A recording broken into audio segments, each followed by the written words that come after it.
KG मखाई अदुगा मी मंगा अमगा मैं खुकनी अदुदना bento पिगनी पुन्ना मी 16 येबो खंदोय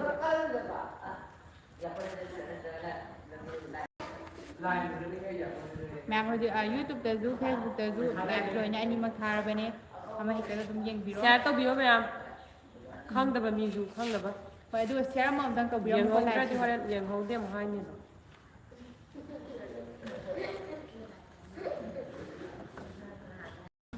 इमे fakti somda puthol ka thabi de kai ma ne fakta na ka da thabi de ningal bomna re le le ja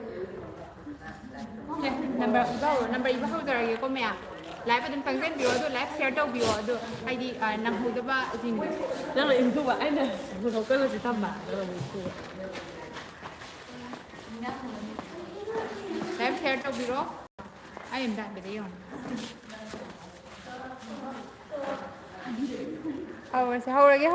hầu tôi hồi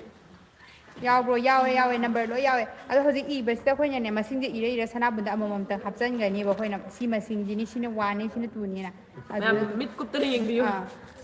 mit kup ta yeng kup mit kup ki bada hong da ra ya ai u ne ya do sai li bu u ra u de si in khut u de khuti u de da lo mai dor ya ya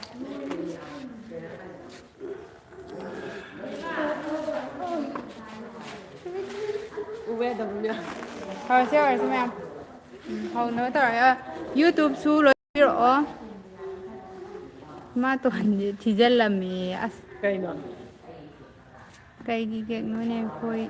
yau yari bu hauji ki oi na di no ngai roi mamang da thengna bi hodra male khoi video thaga chabane YouTube ta du aduda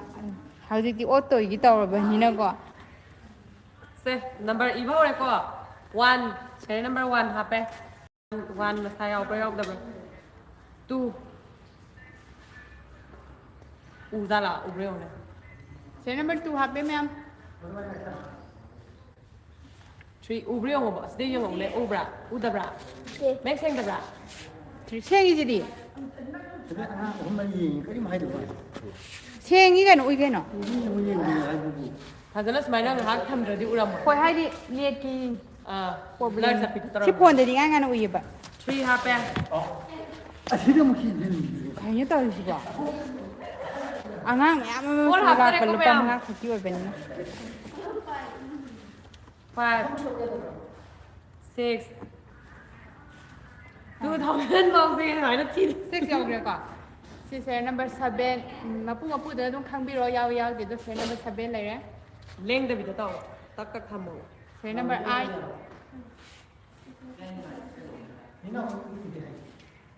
serial number 9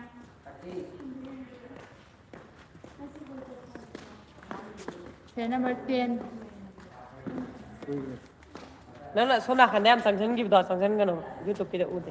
11 โอ้ดูไม่ต่าง 2 year อะดูจัง 13 ya mi thi được rồi โหโหไว้สิ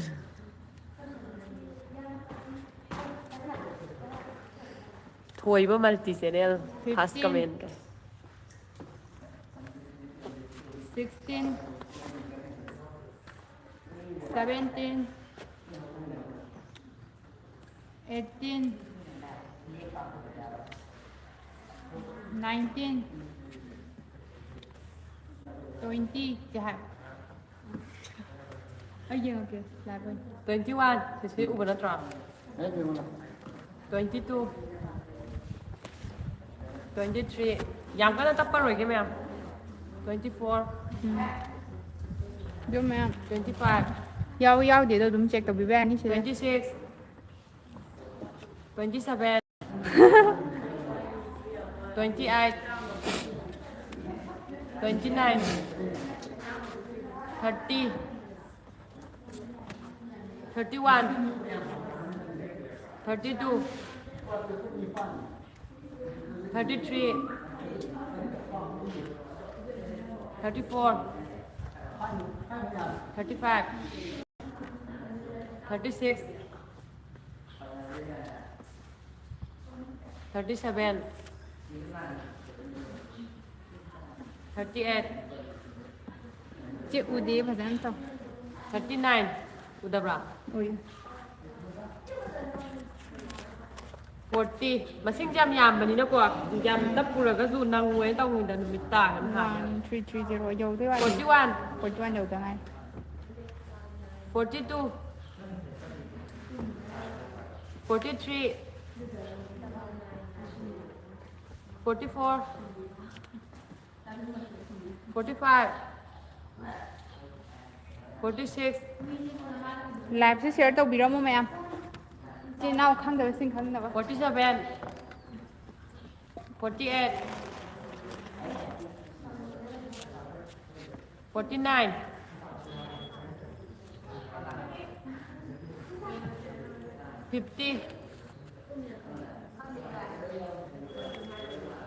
51 52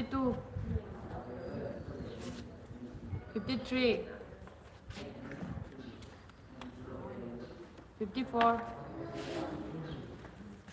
55 56 57 58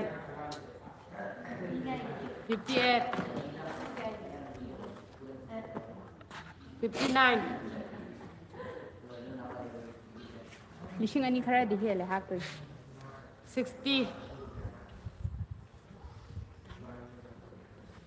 61 62 ยังคุยเรื่องนี้คิดตั้งทุจริตจ้ะ 63 สมัยตัวเดี๋ยวนี้มีท่าจะไหนรู้แต่ว่าดูกินนี่ก็ไม่ happy happy ให้นั่งกันเนี่ยต้องว่า65 66 67 68 ใครดีคุยเรื่อง 69 ก็เดียวแล้ว 70 71 72 73 74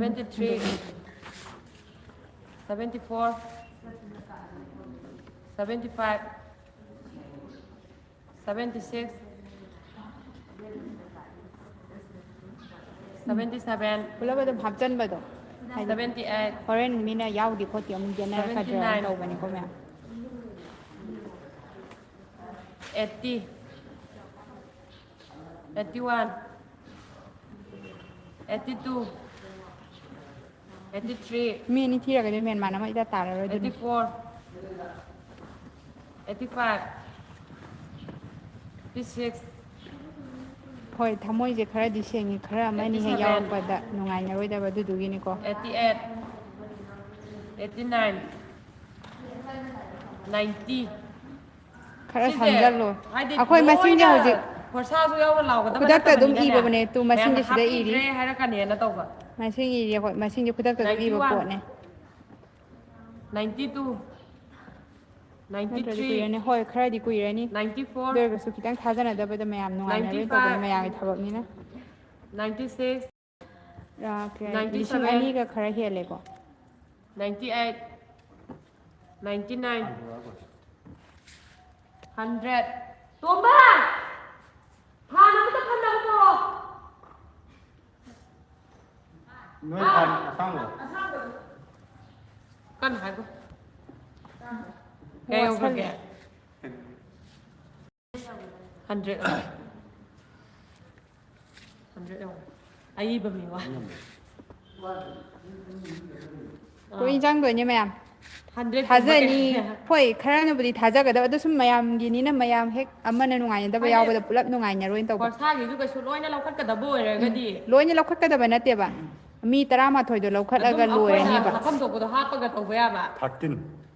따라 홈돈 ตราผมดูให้ดูดิจิ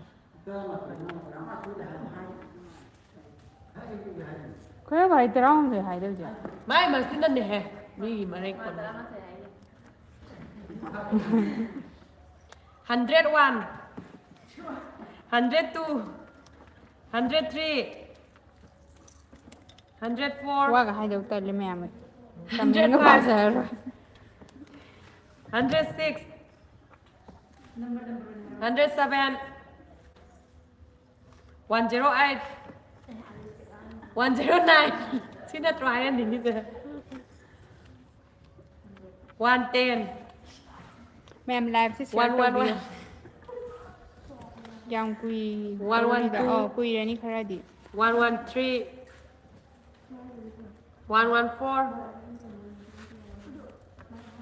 115, 116, 117, งาฮักอุยกี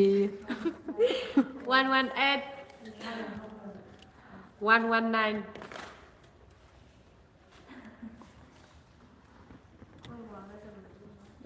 120, 121,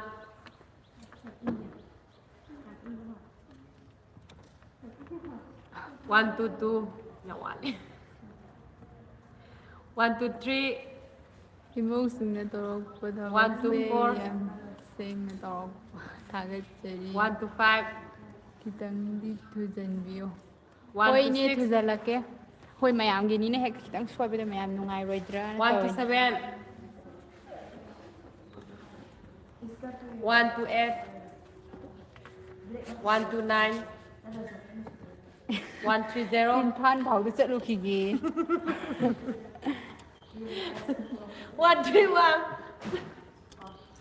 132, 133, 134, เราพวกเราได้กันเองแต่เราเฉลย 135, มีกับทงเนื้อกันเราเฉลย 136, 137, 138. I am best look at the line. 139,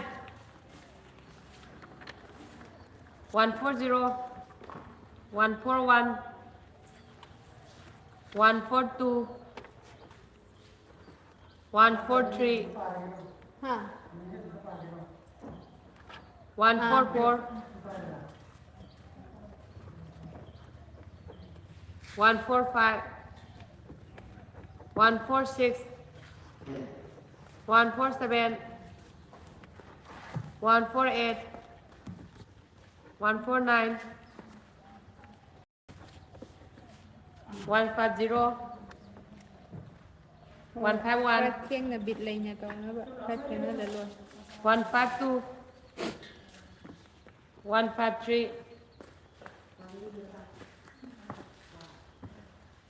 4, 154,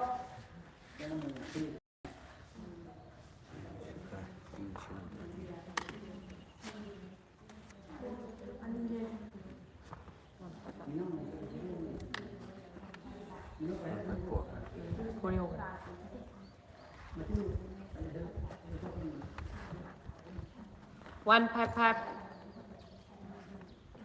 156, 157, 148, 158,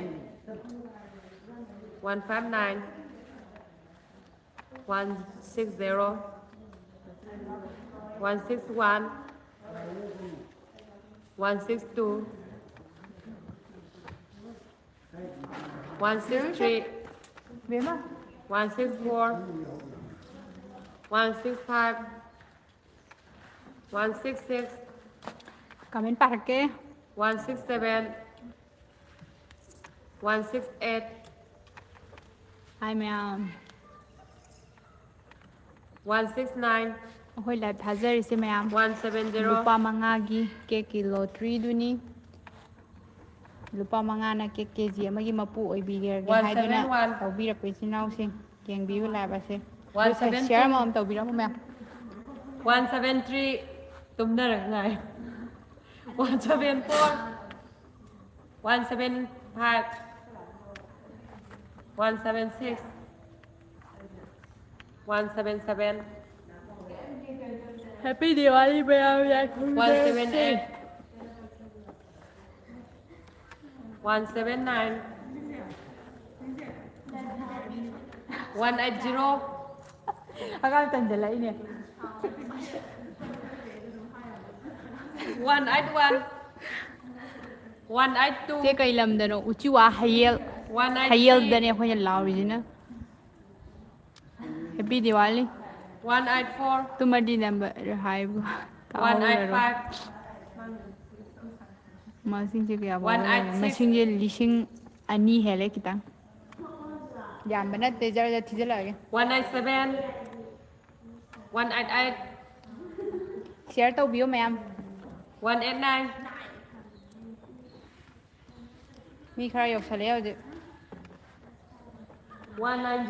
หลักไม่ใช่น่าจริงๆต้องหลักฉันไปอ่านนี่เขาถึงมาสิ่งที่กันแต่ 191 เนี่ยโดยกิจนั้นเท่ากีแต่ยิ่งดับตียิงนะไม่เต้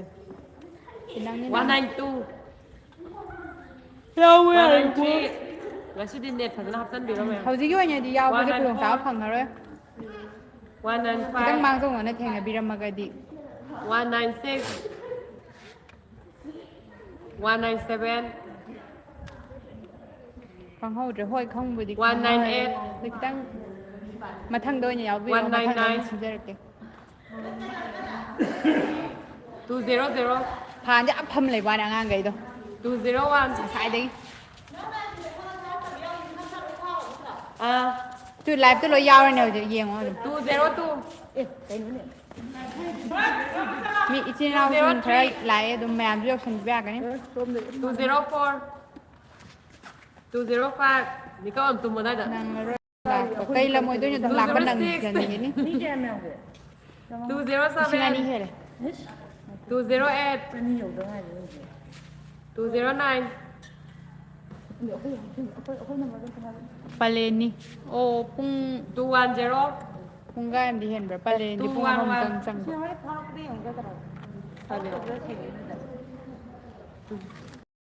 212 213 คนตกสันบีเราก็ยาวเลยดิคนที่ตกสันบีแล้วนู้นไลฟ์ถ่ายจะได้ดูนะไลฟ์เสร็จดูยังบีโร่ 215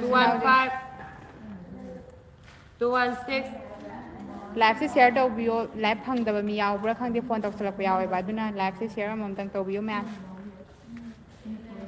217 มียาไหมมีใครดูยาไหม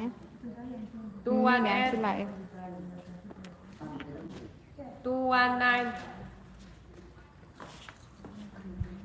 220 แม่ไลฟ์เสียมันตั้งตัวบิวให้ดีคนกันน่ะตกสลับแบบมียาวเว้ย 222 ไลฟ์พังแต่ประมาณเลยดูดิข้างหน้าไปยี่ 223 224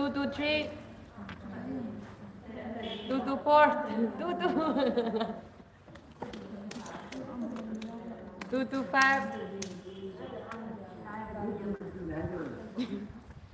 226 Tuh tahap kalau all udah tuh number tahap apa ya kan ya? 227 228 229 230 231 232 kita ni wah 233 234 235 236 237 nganam halai khanawet 238 239 เสียตัวบิวแม่ 240 มีอันนี้ให้เยอะมาซึ่งอันนี้ชิ้นเดียวแบบเดียว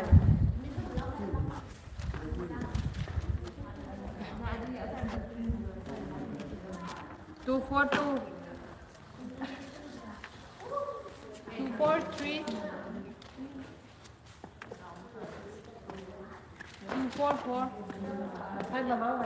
245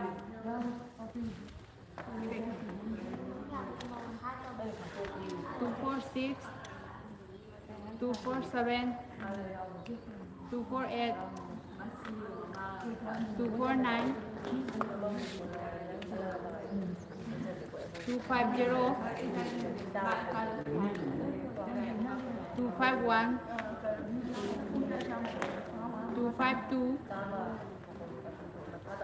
252 253, 254, 255, 256, 257, 258, 259,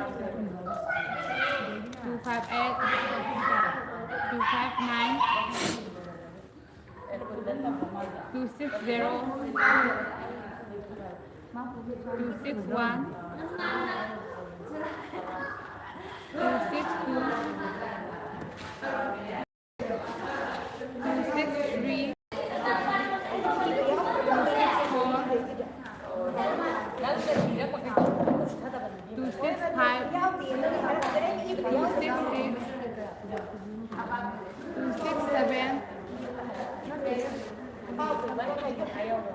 267,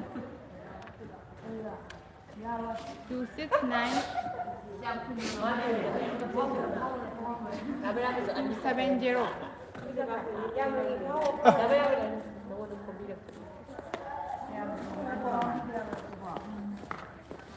Hôm nay bấm giáo rồi thì em làm rồi đó đi. Hôm nay bấm đang để khám không.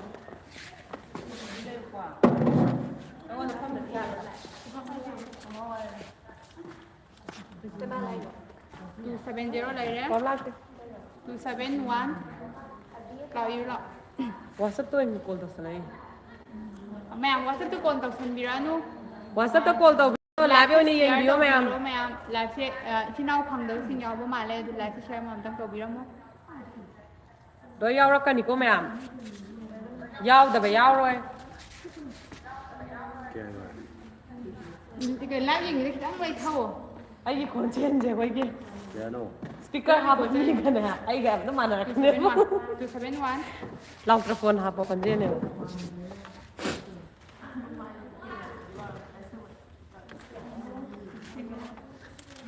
Net lôi cái gan lôi tri ớt pas hoài rồi. Net hấp dẫn biểu mẹ. Net hấp dẫn biểu. 273, 274, 275, 276. Adum hấp dẫn mà đi dài bạc quá. Đấy đó. Akwai is forsa launa roi do bani na. Lokhat pa do power do ne ba. Adu do na hap hodre hai bagi complain ma la ka ne na. Khanghan bane. 280, 281, 282, Kai no moi rang thim da sim te yong 283, Đấy đây mới được thành.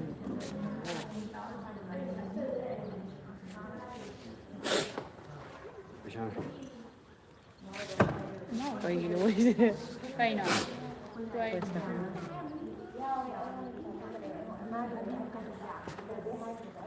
284, 285, Yang ada zai na gitu. 286. Kalau kata Thì hai gì? Sudah kantor kan. 287, Mayam na zuya na re kok tak salay ya re jin. masih ide apa gitu? 289, Ama na nakan da iro la. 290, yaro, 290, 1000 ni betul ni betul. 291, 292,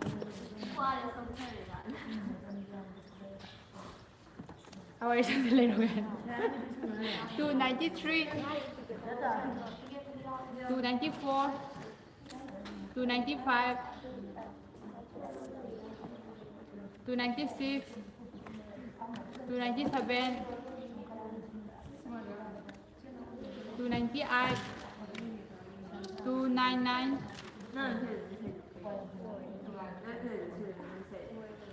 war mayam ngai biro.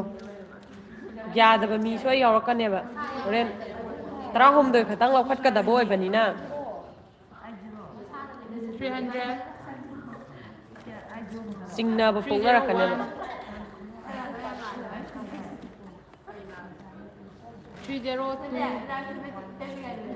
303,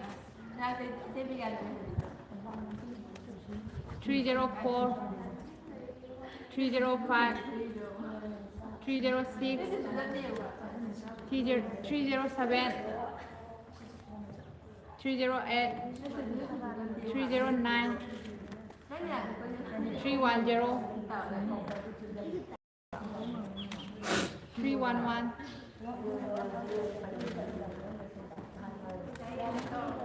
312 313 314 315 316 317 318 319 320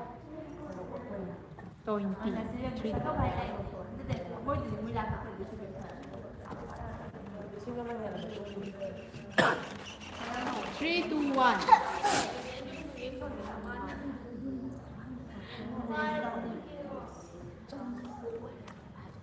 322 323 324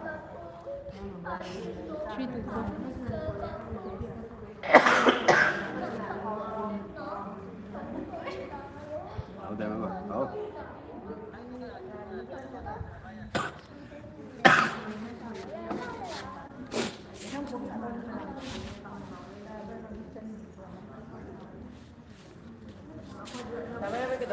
아이고 알아가. 와리도 사나 for 324 325 326 327 328 329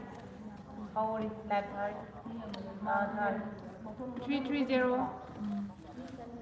331 Loudly kano daw 332 number hapsan 333 334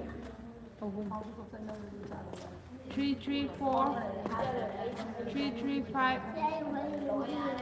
336 mẹ thầy mà sẽ 337 338 339 wala si 340 341 342 343 344 345 table sida su chal loi adu na pulap isalaga to sanagraga di thibi ju khangoi ba serial 9 na adu gi 347 348 349 noi ju wa ne koi ju wa re jin 350 351 kana wa min na ra je ba nga si di 352 167 gumba do hap krabo 353 hap 3 354 1000 yaudri ko ma'am 355 356 357 358 ngarang gi du du ni hai 359 360 361 362 363 364 it is an moirang sa 365 last number 366 kapamia 367 368 last number je 369 2100 370 371 372 373 Suzlay 374 sai je mazlay 375 376 Whose size is it? 378 mayam kano 379 yeng ba wara ga su ko ngahak ꯌꯦꯡꯍꯧꯗ꯭ꯔꯁꯨ ꯌꯥꯏ ꯑꯩꯒꯤ ꯅꯝꯕꯔꯁꯦꯅ ꯍꯥꯏꯔꯒꯁꯨ ꯉꯥꯏꯍꯥꯛ ꯂꯩꯔꯨꯔꯒ ꯑꯃꯨꯛ ꯆꯪꯕꯤꯌꯨ share ꯇꯧꯕꯗꯤ ꯀꯥꯎꯒꯅꯣ ꯃꯌꯥꯝ share ꯇꯧꯕꯤꯔꯝꯃꯣ 381 382 383 384 385 386 387 388 389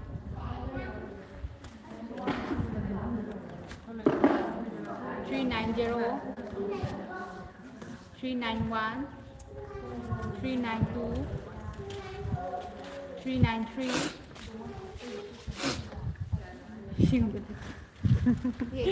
ꯍꯣꯏ ꯍꯣꯏ ꯎꯏꯔꯣ ꯎꯏꯔꯣ ꯂꯥꯎꯁꯜꯂꯛꯀꯦ ꯀꯟꯅ ꯂꯥꯁ ꯅꯝꯕꯔꯗꯣ 394 2100 ꯑꯣꯏꯀꯣ 395 396 397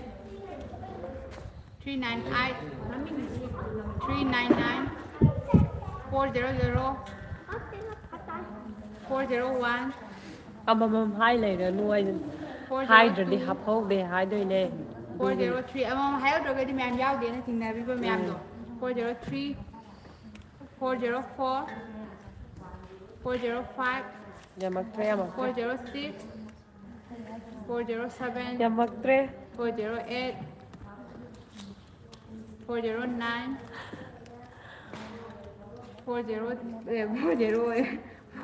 ꯄꯤꯟ ꯇꯧꯔꯒ ꯊꯝꯕ ꯃꯤ 410 ꯂꯣꯏꯅ ꯍꯪꯉꯛꯑꯒ ꯂꯩꯔꯅꯤ 411 412 413 ꯆꯤꯡꯅꯔꯔꯣꯏꯗ 414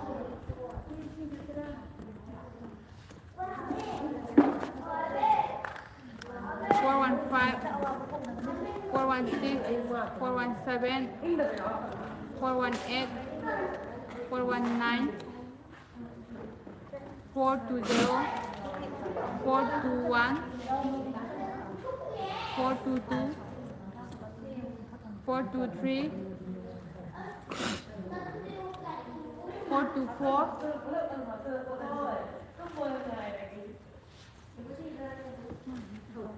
425 426 427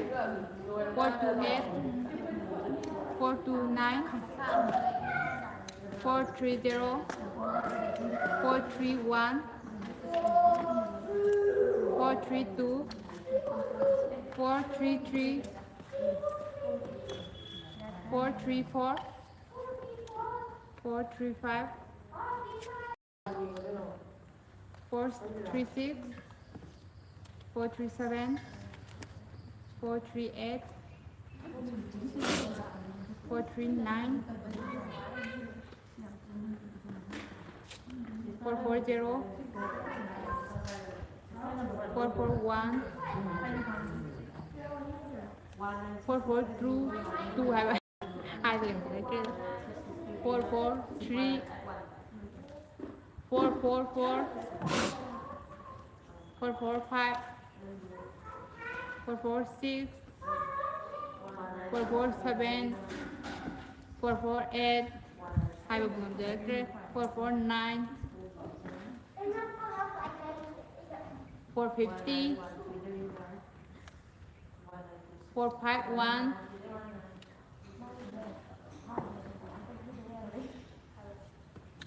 452 453 454 455 456 456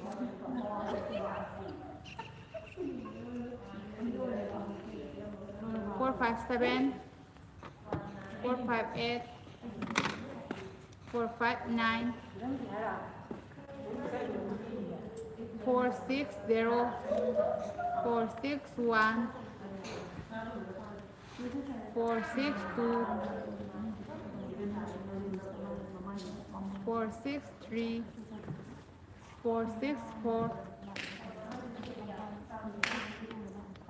465 하이브 미국 띵가 올강이다 466 467 468 469 470 471 ที่น้องให้เหรอ 472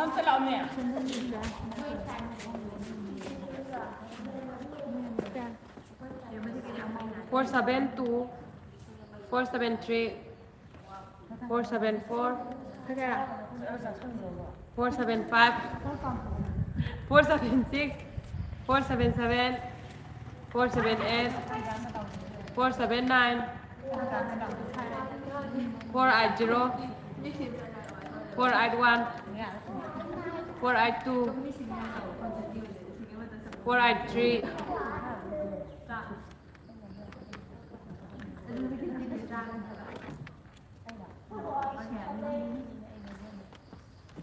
coming back 484 485 486 487 488 489 490 นี่มันมันนิ่งล้มได้กี่ number โตอีบีระดี 491 ทูนะมาคาราทูดีมันทูดีมัน 492 มีมัน number อีดี 493 494 อีไปตัวต้องหันมา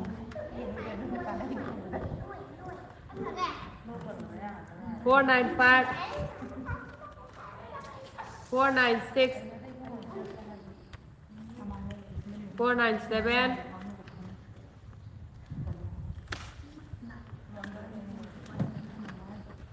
498 499 500 မယမ် live เสียร์ตัววิวใครดีเอาค่อยกี่เจ้า 501 live เยี่ยงบ่พังแต่บ่มีขังแต่บ่มีเสียวพี่เราไม่ได้อดุลนะ 503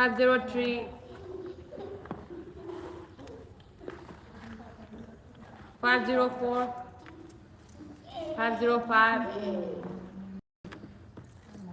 506 507 แม่ไลฟ์เสียร์หมดตั้งตัววิวมั้ง 508 ไลฟ์เยี่ยงอีไปสิน้อง 509 แล้วส่งถึงลง งงเว้ยช่องนี้มุ้ยยูทูบ 510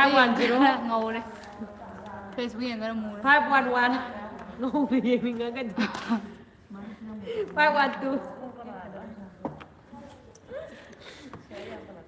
513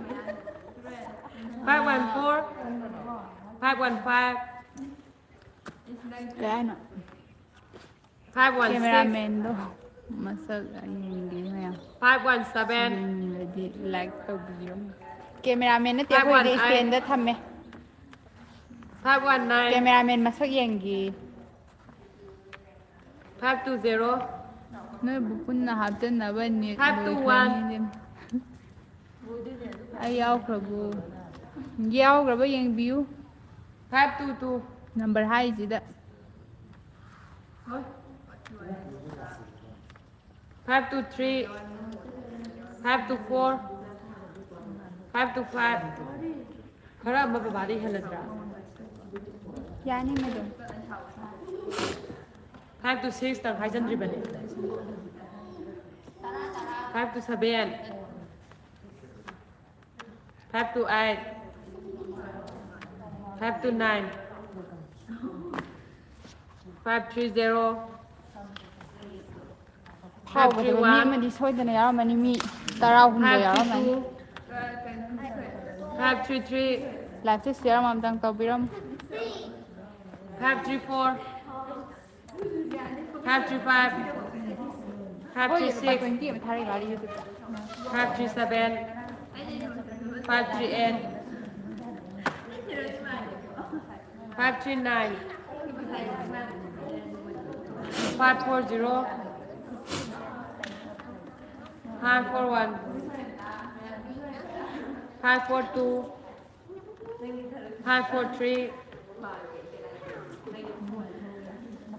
544 วันเกได้มีมามีฮัลโหล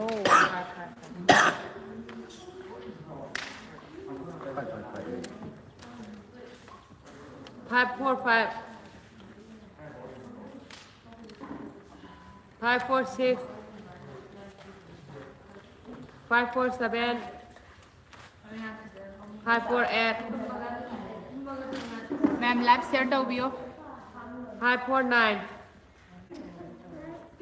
550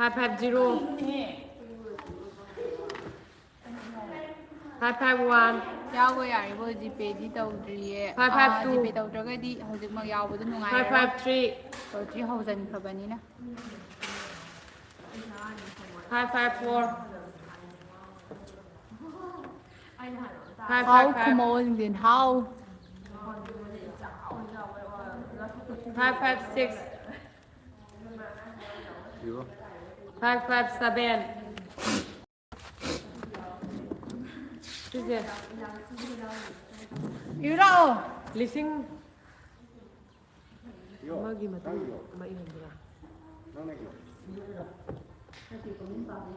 นั่งในอยู่มาในคือปากโป้ 558 559 รู้ไปจิตเจนไหนมา pickคนpick คน yes 560 561ผ่านจะพมิญาจิบ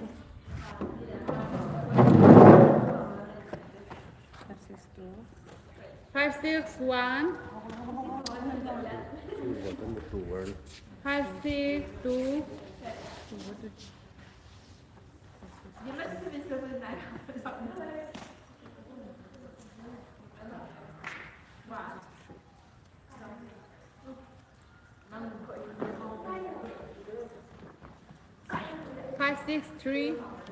564 564 565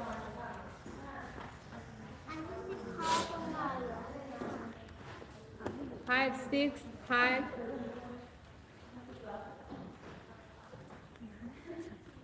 566 567 568 569 569 มันคือสมบัติเท่าไหร่เนาะ แล้วแม่ไปแกงแล้วนะครับ 570 โดยทั่วไปแล้วมันมีสิ่งที่ไม่มาทบว่าก็จะไปสนักมวยเจ๊ ที่ใครอีวิวหรอ ใครไปเอาเราป่ะ 570 571 572 573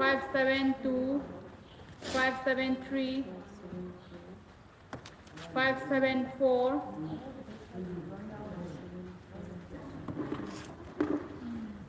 575 576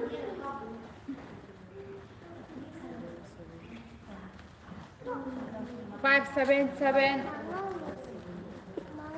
100 ki 1000 matu gi rakho วันนั้นสั่งตู้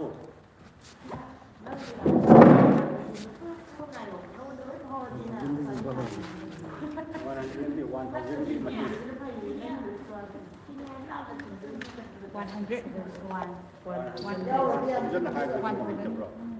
high is the วันนั้น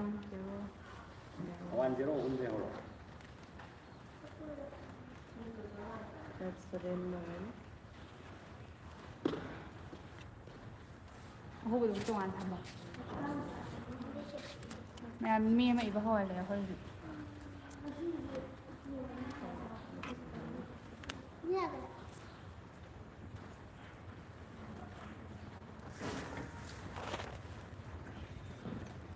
chưa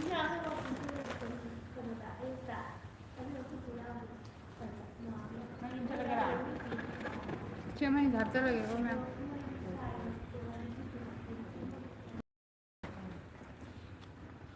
ใช่ครับแล้ว 585 거기는 너무 잘 그다. 585นี่นั่งช่วยเป็นยัง587สิลง เปลี่ยนตับเป็นชั่วโมงไป 너무 잘 짠데 디 파이브 폰이 안 돼. น่าจะมีกลุ่มอยู่586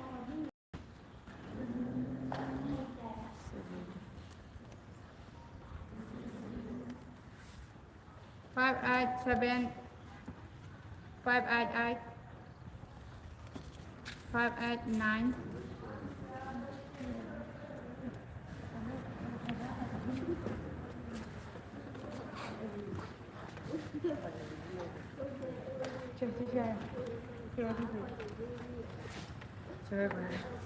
590 591 592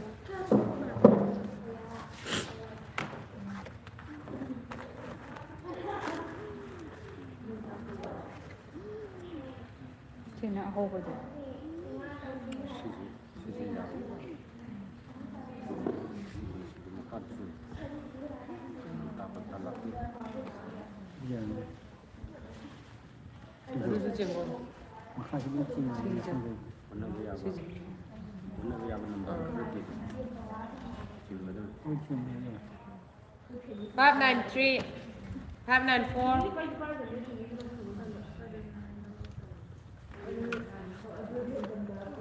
595 596 597 Ni cả 598 nó rồi đi đâu được để mi lịch anh hết đấy đi về đâu mỗi anh ấy này đi hello mi anh ấy này đi đâu vậy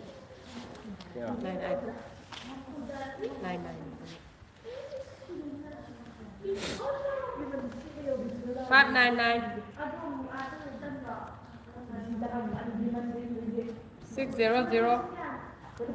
600 paper thúc trở du yên tại vì đâu uất là có uất lâu khất tuổi như sao mình mà nung đấy 602 603 604 605 606 607 608 609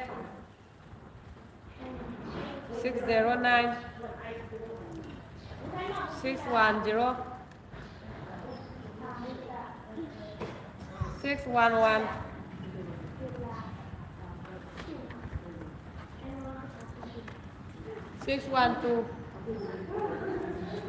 612 613 614 615 616 617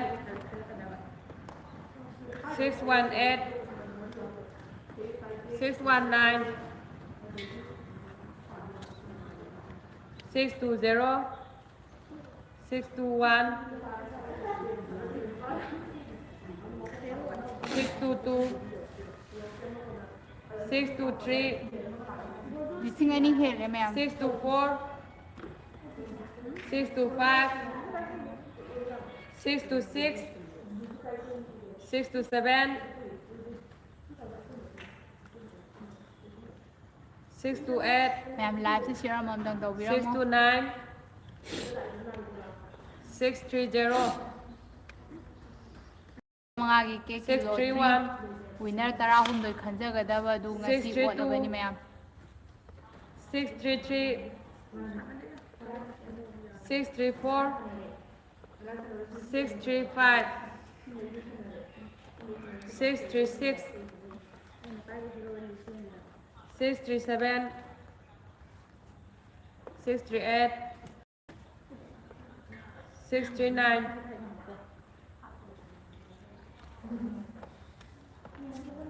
640 manipur koi ru gi lori yeng aki 641 642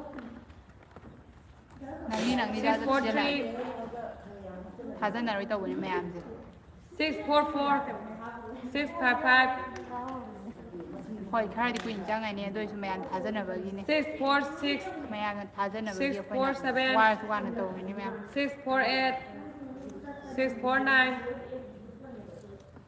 6 ꯊꯕꯛ 5 0 ꯂꯣꯏꯁꯜꯂꯒꯦ ꯑꯗꯨꯒ ꯌꯦꯡꯂꯒꯦ ꯍꯣꯏ ꯑꯗꯨꯁꯨ 6 ꯌꯥꯏ 5 ꯅꯪꯅꯤ 1 ꯑꯗꯨꯝ 6 5 2 6 5 3 6 5 4 6 5 5 6 5 6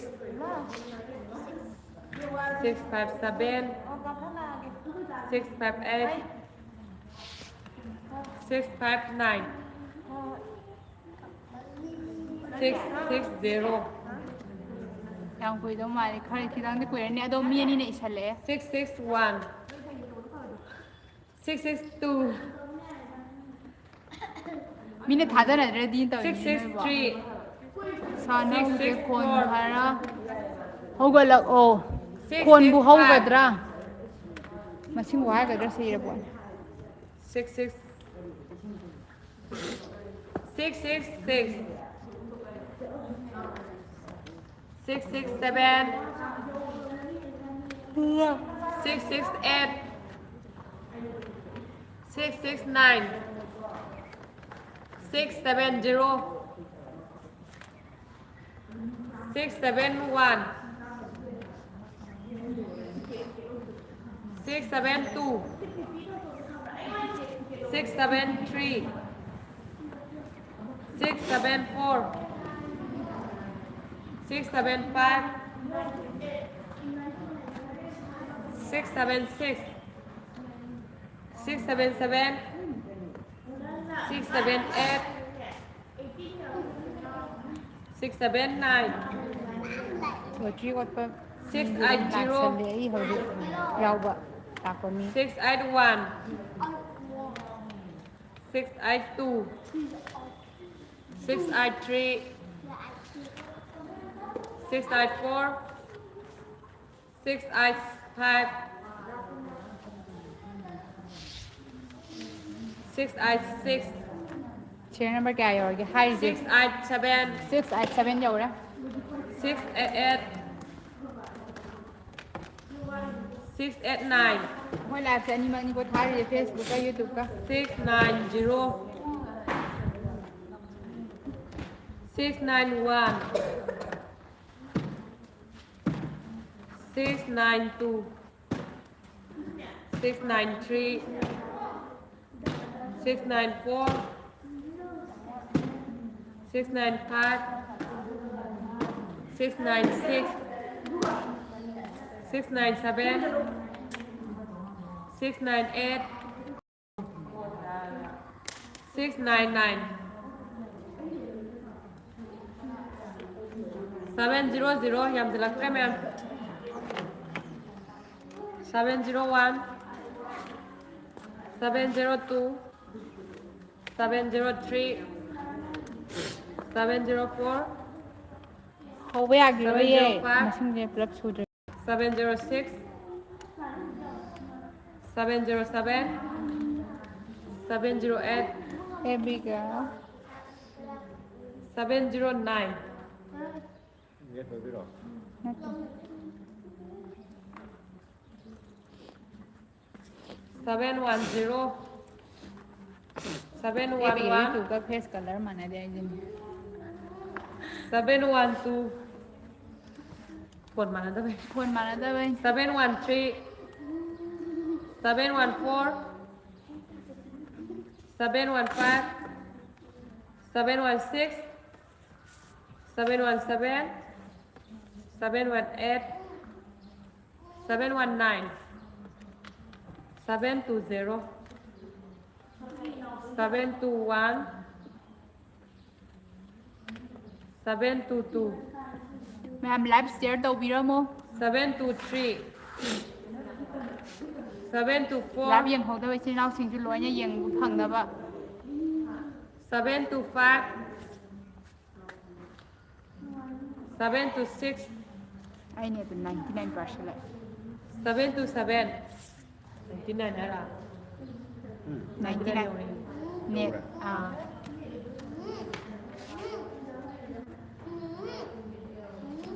หากว่าดูทำเมื่อเจ๊ ทำอยู่ Thank you. Nang đó ngoặc một gì. มาแจ้งเอง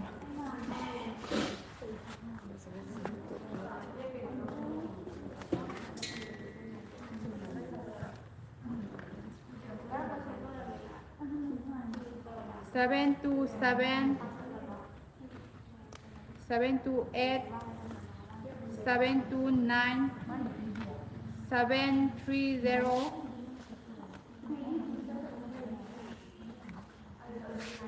731 732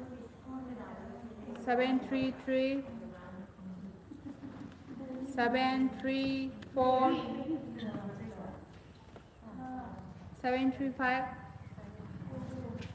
736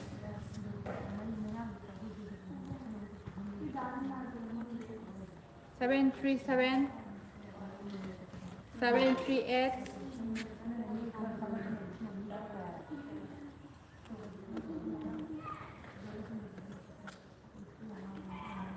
739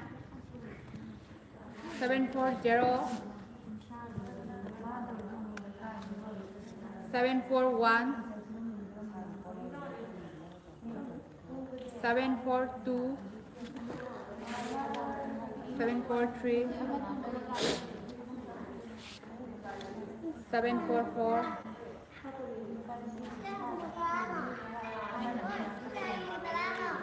745 746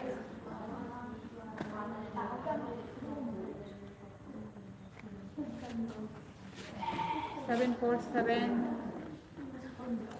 748 749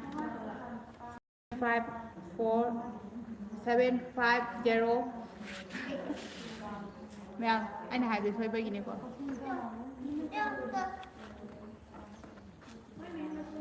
751 752 753 Cái ác quy cái lỗ. 754 Trên chỗ không.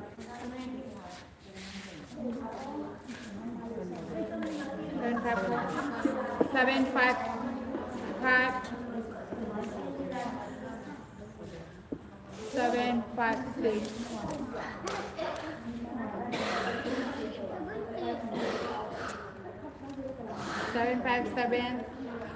758 759 760 761 762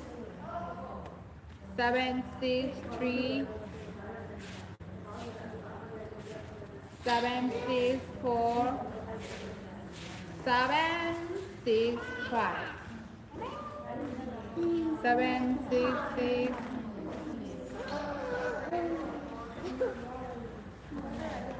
767 Who been me target? 768 769 770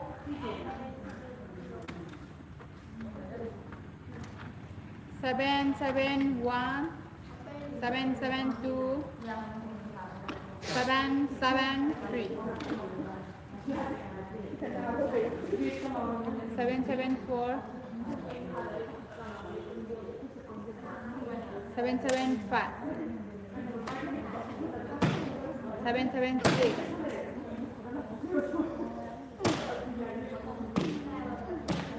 777 777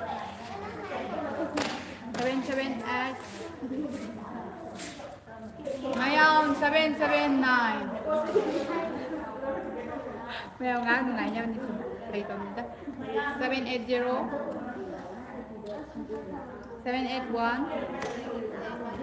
782 783 784 785 786 787 788 789 790 791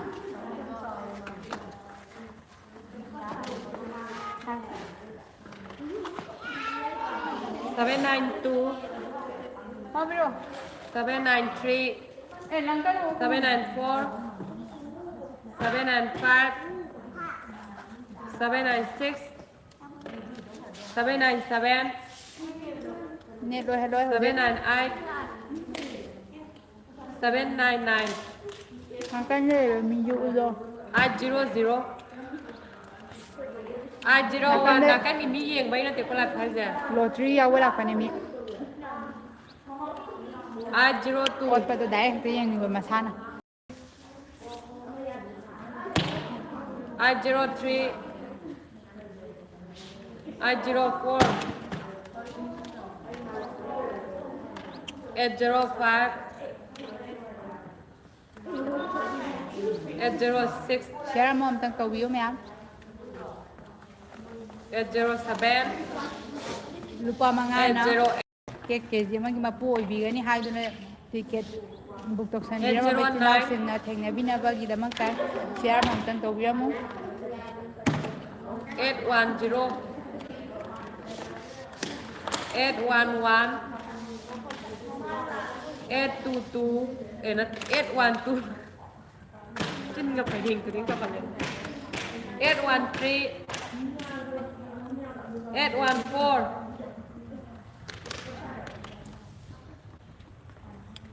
815 816 817 818 819 live share to bi ba ka bi ga live sang den lai be sin now sin 820 821 822 823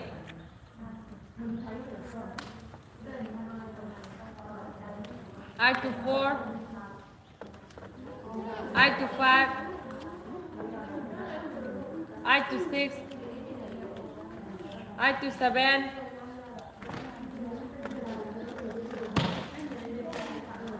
828 829 thank you live share to bi ba sin 830 atay bi to bi yo 831 832 833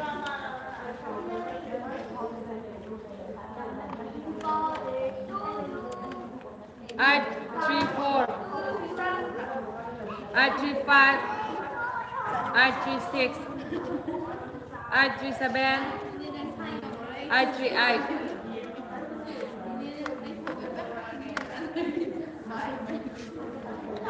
839 ticket ti ka mai hai se ka mai do lottery si yau phi be sin now oi do ra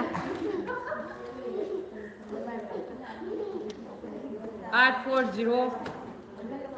ana ji be to bi gra ba 841 mi oi do ra am ta hai bro 842 843 844 845 846 847 848 849 850 mi lising ani kitang hele 851 852 853 854 855 856 iPad 7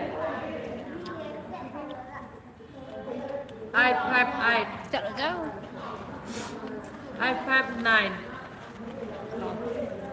bây giờ Rồi iPad 9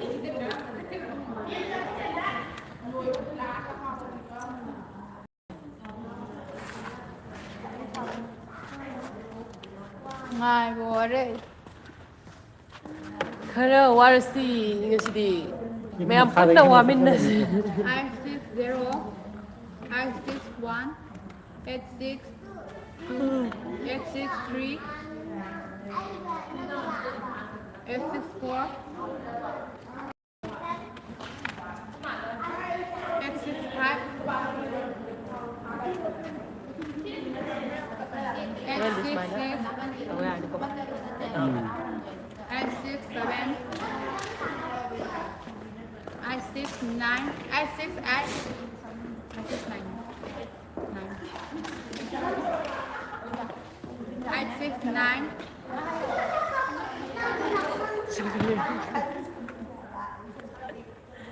I70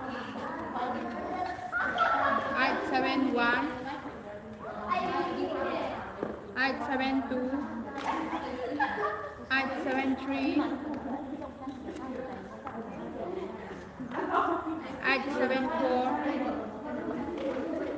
I75 I76 877 878 879 880 881 ma'am left side to biramu 882 lupa mangagi ticket amamna khoi ticket amamna khoi bigani haidoni da khandara machina mundo live se phamna bidam ka share mamdang to biramu 883 884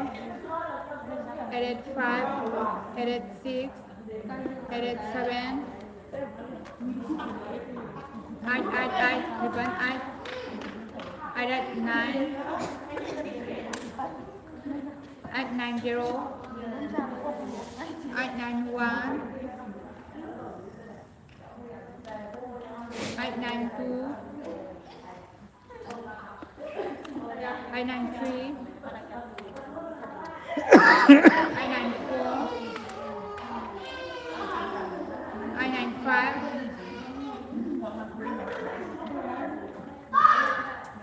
896 897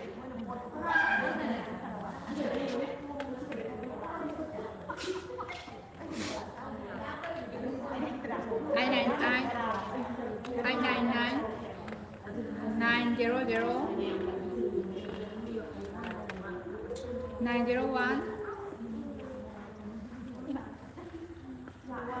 902 903 904 905 mi lising ani ga cha mo yu 906 907 908 mi yam re yi tan ne sa na ga Rồi trước hôm nay mi được thông tin cái mi đúng này biểu dùng tới rồi chị ha 910 911 912 913 914 915 916 917 918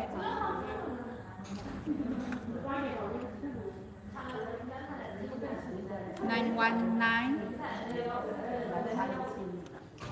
920 921 922 923 924 925 926 927 928 929 930 931 932 933 934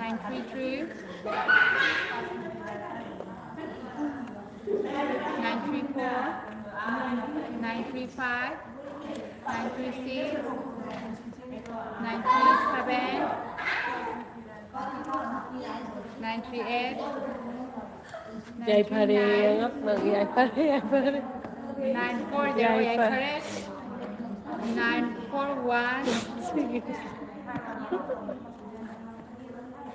ต้องงานเลย 942 943 944 945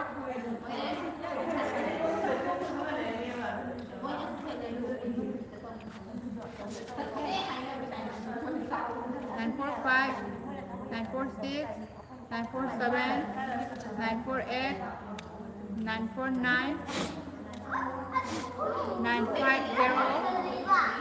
951 952 953 954 กดไปที่คุยเลยได้ไหมอ่ะ955 956 957 958 ใส่ก็ต้อง 959 960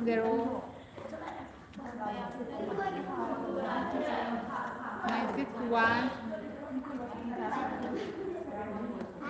963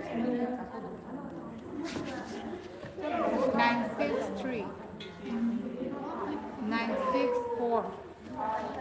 965 966 967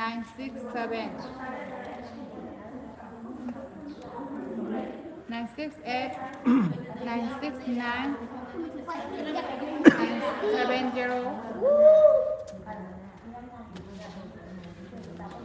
971 972 973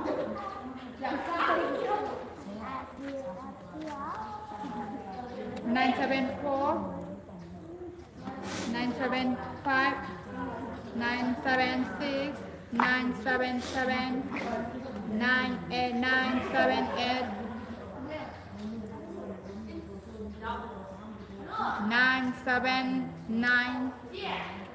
อันนั้นไงมันนี่ปูตูตรงนู้นมา 980 981 982 983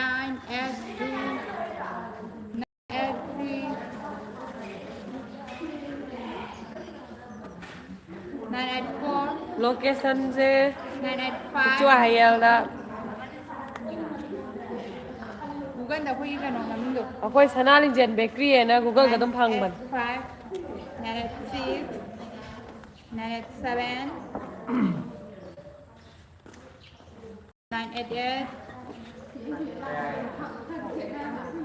989 มาทำระบบไง นุ่ง 990 991 992 993 994 995 996 997 998 mắc sao hả 999 triple 9 1,000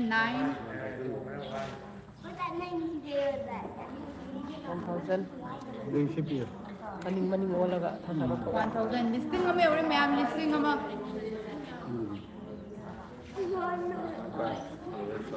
ทักได้หรอ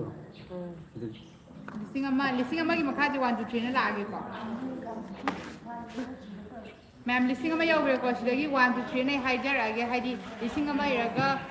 ꯂꯤꯁꯤꯡ ꯑꯃꯒ 1ꯅꯦꯕ 1001 ꯁꯤꯁꯦ ꯁꯨꯃꯥꯏꯅ ꯑꯗꯨꯝ ꯍꯥꯏꯔꯛꯑꯣ ꯍꯥꯏꯕꯗꯤ ꯅꯨꯡꯉꯥꯏꯔꯦ 1 1 ꯑꯗꯨꯝ ꯍꯥꯏꯔꯛꯑꯒꯦ ꯂꯤꯁꯤꯡ ꯑꯃꯒꯤ ꯃꯈꯥꯗꯤ ꯃꯌꯥꯝ ꯑꯩ 1 ꯑꯅ ꯑꯗꯨꯝ ꯍꯥꯏꯔ ꯂꯤꯁꯤꯡ ꯍꯧꯖꯔꯛꯑꯒꯦꯀꯣ ꯑꯃ ꯌꯧꯈ꯭ꯔꯦ ꯑꯗꯨꯝ ꯍꯥꯏꯔ ꯂꯣꯏ ꯃꯣꯏꯁꯨ ꯈꯪꯅꯕ ꯑꯗꯨꯝ ꯈꯪꯖꯔꯅꯤ ꯂꯤꯁꯤꯡ ꯑꯃ ꯌꯧꯈ꯭ꯔꯦꯀꯣ ꯃꯌꯥꯝ ꯁꯤ 1ꯗ ꯍꯧꯔꯛꯑꯒꯦ ꯂꯤꯁꯤꯡ ꯑꯃꯒ 1 2 3 4 5 6 ꯌꯥꯔꯦ ꯑꯗꯨꯝ ꯊꯥꯗꯈ꯭ꯔꯣꯅꯦ ꯑꯗꯨꯒ ꯃꯁꯤꯡ ꯊꯤꯔꯒ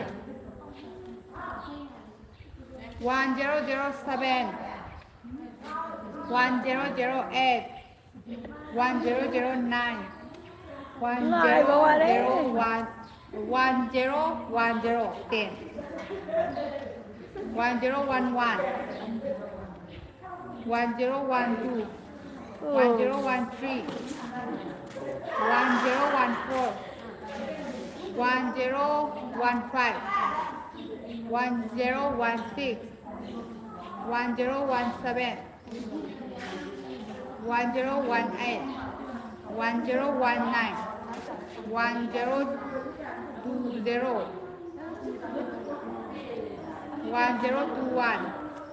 1022 1023 1024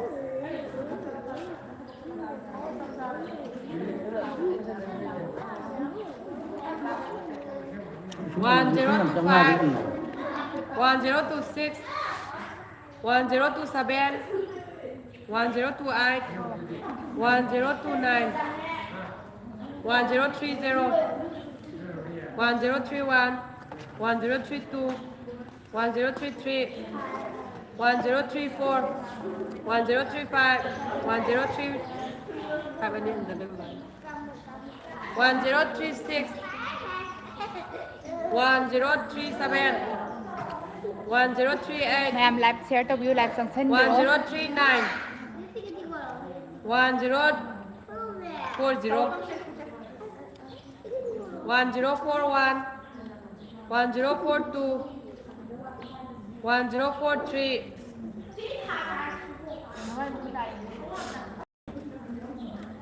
ꯑꯩꯈꯣꯏꯗ ꯁ꯭ꯇꯥꯔ ꯑꯃ 1044 ꯊꯥꯕꯤꯔꯛꯑꯦ ꯊꯦꯡꯛ ꯌꯨ 1045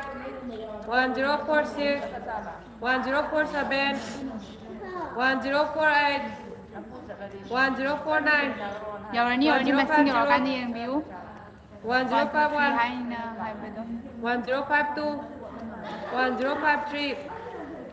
1054 1056 1057 1058 1059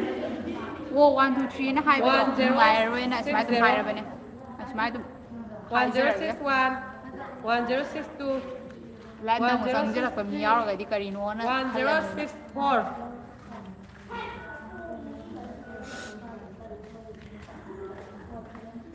1065 1066 1067 1068 1069 1070 1071 ꯃꯌꯥꯝ ꯂꯥꯏꯚ ꯁꯦꯌꯔ ꯇꯧꯕꯤꯌꯣ 1072 1073 ꯑꯩꯈꯣꯏ ꯂꯨꯄꯥ 1074 5ꯒꯤ ꯇꯤꯀꯦꯠ ꯃꯤ 1075 13 ꯐꯥꯎꯒꯗꯕ ꯈꯟꯒꯗꯕ 1076 ꯀꯦꯛꯀꯤ ꯂꯣꯇ꯭ꯔꯤꯗꯨꯅꯤ 1077 ꯉꯁꯤꯃꯛ ꯇꯧꯔꯦ 1078 1079 1080 1081 1082 1083 1084 1085 1086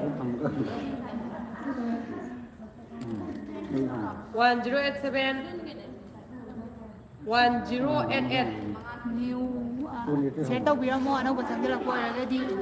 1089 1090 1091 1092 1093 1094 1095 1096 1097 1098 1099 1100 1100 1101 1102 1103, 1104, 1105, 1106, 1107, 1108, 1109, 1110, 111. กดปั้น1112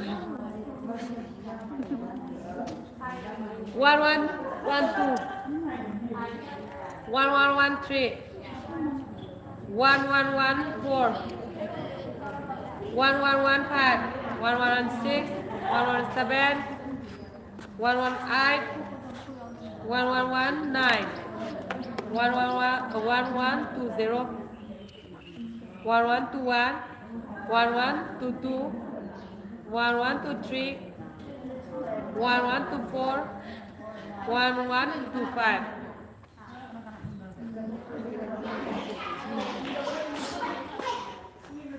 ปุระมีมาสิงกายาโนลิงแซง 1126 นี่ลิสิงอันนี้ก็จามา 1128 1129 1130 1131 1132 แลบเซฟเตาวิรามุมายาม 1134 1135 1136 1137 1138 1139 1134 1141 1142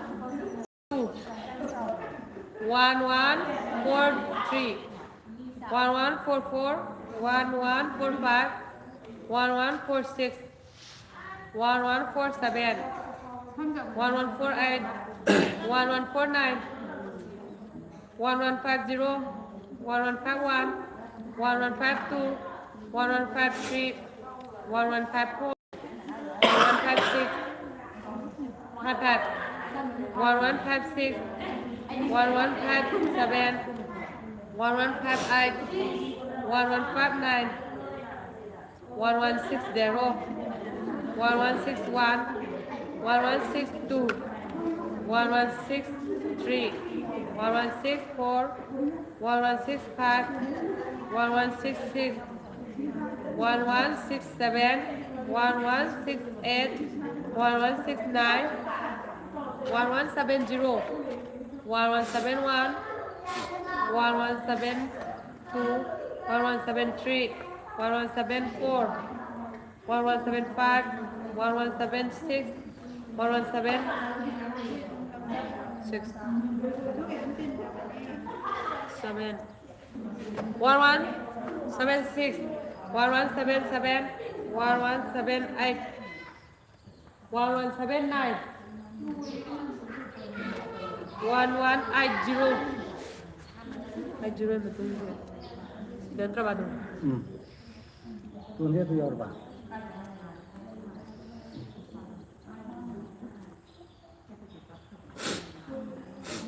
1181 1182 1183 1184 1185 1186 1187 1188 1189 1190 1191 1192 1193 1194 1195 1196 1197 1198 1199 99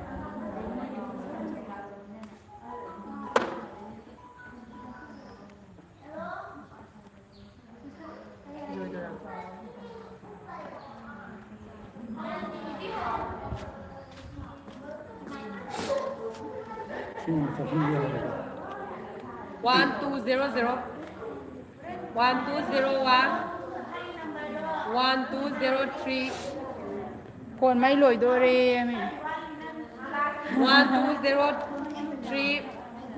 1204 แลบสังเกตวิโรมายาม 1205 วดเป่าตัวเราจะลอยชักตัว 1206 1207 1208 1209 1210 1211 1212 1213 1214 1215 1216, 1217, 1218, 1219, 1220, 1221, 1222, 1223, 1224, 1225, 1226, 1227, 1228, 1229, 1230, 1231, 1232, 1233, 1234, 1235, 1236, 1237, 1238, 1239,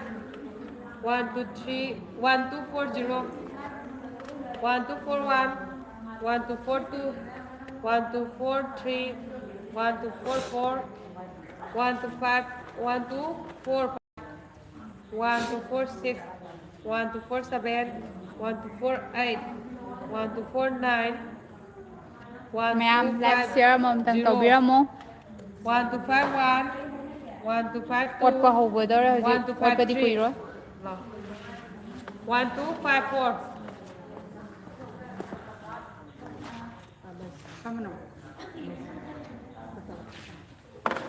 1254, 1255, 1256, 1257, 1258, 1259, 1260, 1261, 1262, 1263, 1264, 1265, 1266, 1267, 1268, 1269, 1270, 1271, 1272, 1273, 1274, 1275, 1276, 1277, 1278, 1279, 1280, 1281, 1282,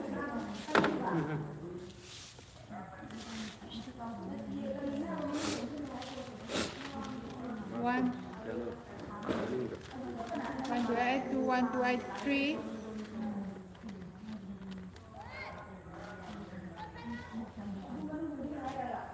1284, 1285,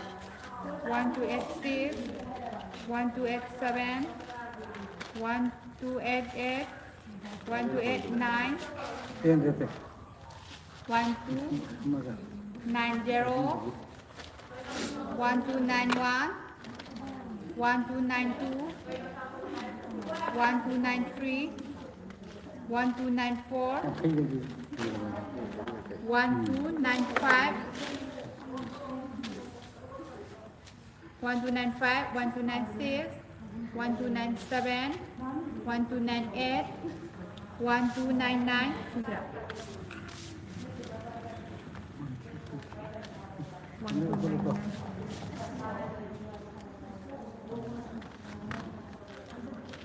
1299,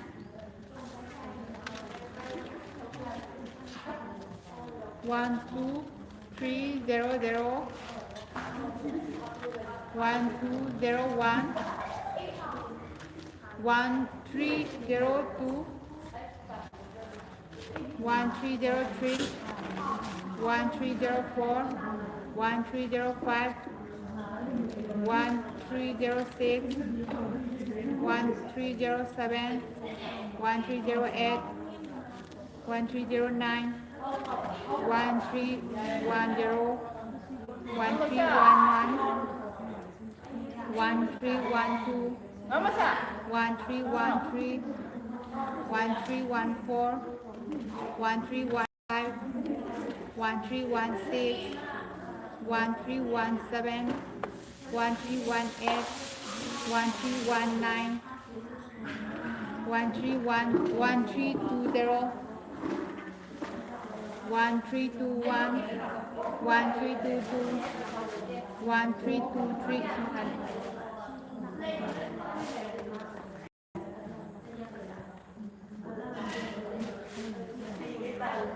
1323, 1324, 1325, 1326, 1327, 1328, 1329, 1330. Kadura. 1330.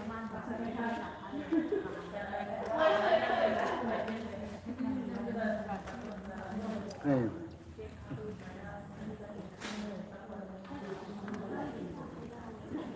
1330, 1331, 1332, 1333,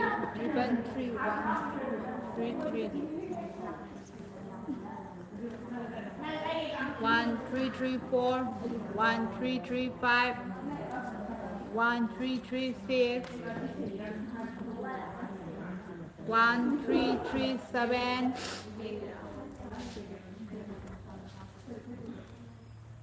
1338, 1339,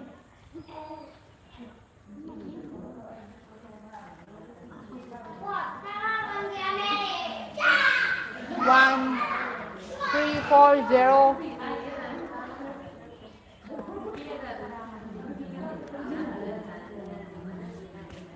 1341,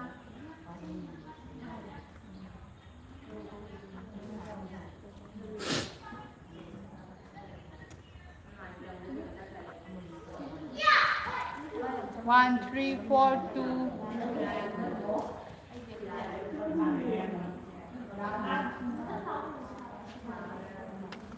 1343. Live से Facebook का YouTube का अनिमक थाबनी ना अनिमक तुचबनी मयाम लाइव से शेयर तौबियो लुपा मंगागी के की लॉटरी जुनी मयाम हजी तौदरीबसे 1344, 1345, 1346, 1347, 1347, 1348. Then 1349, 1350,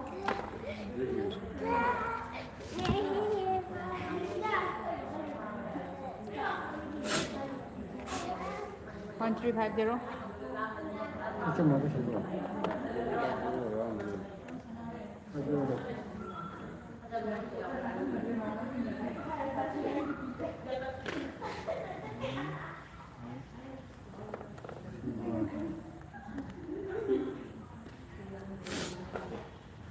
1350, 1351, 1352, 1353, 1354, 1355, 1356, 1357, 1358, 1359, 1360, 1361, 1362, 1363, 1364, 1365, 1366, 1367, 1368, 1369, 1360, 1370, 1371, 1372, 1373, Ay, impal yaure he. 1374, Impal jake mi to yaure. 1375, 1376, 1377, 1378, 1379, 1380, 1381, 1382, 1383, 1384, 1385, 1386, 1387, 1388, 1389, 1390, 1391, 1392, 1393, 1394, 1395, 1396, 1397, 1398, 1399, 1400.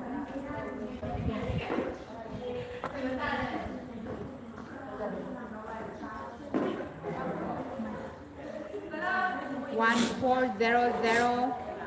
1401, 1402, 1403, 1404, 1405, 1406, 1407, 1408, 1409, 1410, 1411, 1412. Iraga pulab adum hapko ware ngaiba sereno hapikanda karam kanda buloidoino 1414, waye 1415, ngaibada phone mai yausalaktre mi 1417, ai bokke kam to sage tawraga 1418, 1419, 1420, 1421, 1422, 1423, 1424, 500 mukta ngai sale 1425, yamjalaktre 1426, 1427, 1428, 1429, 1430, 1431, 1432, 1433, 1434, 1435, 1435, 1435, 1436, 1437, 1438, mari ki serial 1439, number dom ta thak o 1440, aira tharak tine 1441, pasadi ka 1442, 1443, maming do haibiro kanano 1444, 1445, prem chandra irom kaino prem chandra iromgi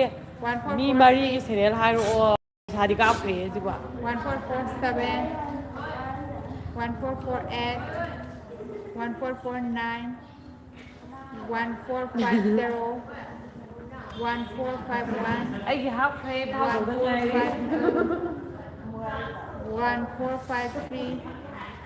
1454, 1455,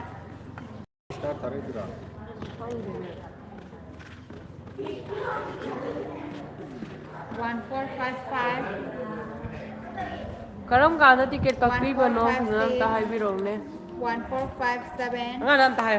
1458, Chile. karam kana ticket kakri bano dom ta phana haibiro mi mari serial hairak te hai 1460, 1461, 1462, 1463, 1464, 1465, 1466, 1466, 1467, genial do 1468, 1469, kai hai no 1470, 1471, 1472, 1473, 1474, 1475, 1476, 1477, ni apun boy na listing ani ga chama 1479, 1480, 1481, 1482, 1483, 1484, 1485, 1486 di hai lah. mi apun ba listing ani ga chama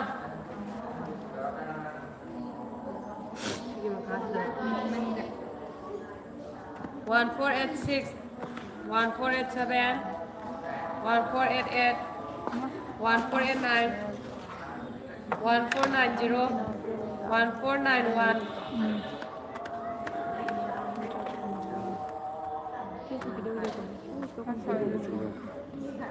1492 1493 이래가 그다가 좀 따오버네 매암 아들은 1495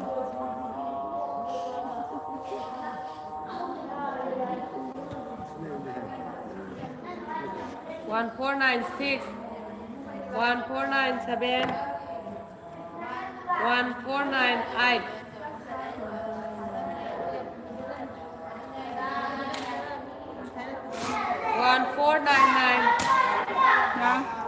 1500 1501 1502 로이드리 1503 1504 1505 1506 1507 1508 1509 1510 1511 1512 1513 1514 1515 마룬 나디 로드리네 매암 1516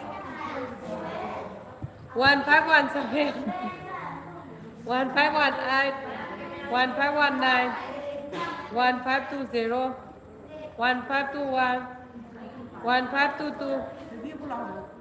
1523 1524 하요 1525 같이 하이 좀 마시 1526 하요 1527 너 1528 1529 1530 1531 đi lòng đi đi lòng Lỡ rồi. hai nhưng mà 1533 1534 1535 Thế thì xây dựng Việt Nam cho lỗ. 1536 máy mưa 1537 1538 à chị 1539 chơi đi hay rồi 1540 1541 1542 1543 1544 1545 1546 1547 1548 1549 1550 1551 1556 1557 1558 1559 1560 1561 1562 1563 1564 1565 1566 1567 1568 1569 quan liệt tàu mà xin về 1570 lý sinh anh hết lý sinh anh mà sao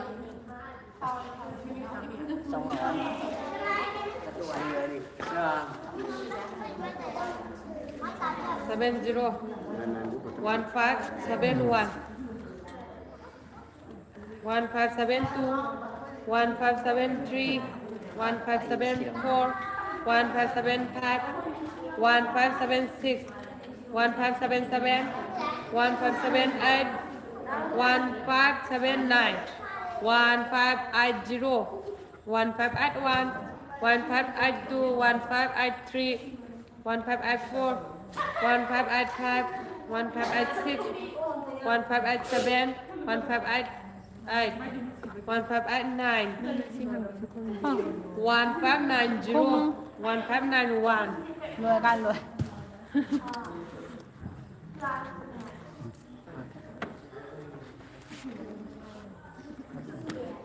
1591 1592 1593 1594 1595 1596 1597 Thế 15 98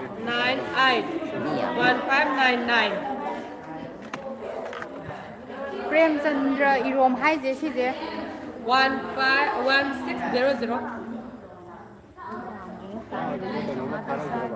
start ปีละ ไปชาเจใกล้แต่ก้าวคุณสตาร์วันนี้ปีบีเราเปิดสิชิวด้วยหรอทำตาให้พี่รอนี่เปรมจันทร์อีรม 1602 1603 1604 1605 1606 1607 1608 1609 1610 1611 1612 1613 1614 1616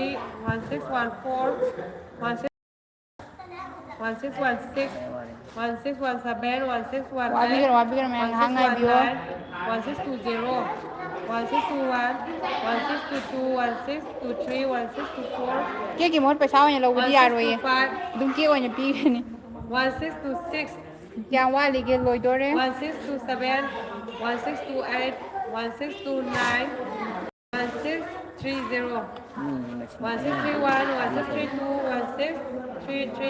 1633 1634 เตรียมจันทร์อีรมอันตาให้พี่รอคุณนะยามันตาตาเดือดอยู่นี่ไปชาโดตาวันนี้ขับพี่เลยก็ไม่ตัวนี้ 1639 1640 1641 1642 1643 1644 完全用老外。 1645 ใช่เลยเจ้าเดือด 1646 我一个狼人也不行。 เดี๋ยวใช้อะไรกันพี่ด้วย 1647 บรบิดาไม่มูด 1648 1649 ไม่เป็นมาสิเดวิโอซิกโรซิกโรไงพ่อ 1651โดยตัวเลขก็ tu minha lei o hai se ta tu minha lei oi me ao hai de ta dre oi tu minha lei 1655 1656 1657 1658 1659 1660 1661 1662 1663 1664 1665 1666 ai zo je la ke tau ram ba la roi ke ko la o dum la o hadi la san be a gi ni 1667 1668 1669哎，那个老了， 1670你看见我们老的。 ใช่สักวันด้วยเราตากะ ใช่ฉันเป็นคนเล็กคนดังแล้วต่อกัน1672 1673 1674 1675 1676เอาคนหมายชื่อเองมาเท่าเลยน้องนะ1677 ใครแก 1678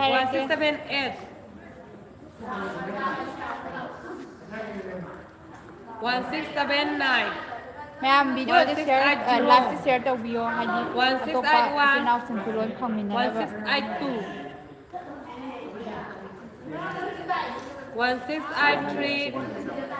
1684 1685 ทำไมยัดตีชีมาชิงให้เราดุมเราแต่นั้นจด 1687 มาชิงให้เลยมาชิงยาวานได้ทีไรเนี่ยเขาจะโกทีโรย 1689 ไงไปไว้ด้วยซิสเตอร์โรยด้วยไอ้ดีไปซาไฮเซอร์โรยเขาว่าเขาให้วิวโก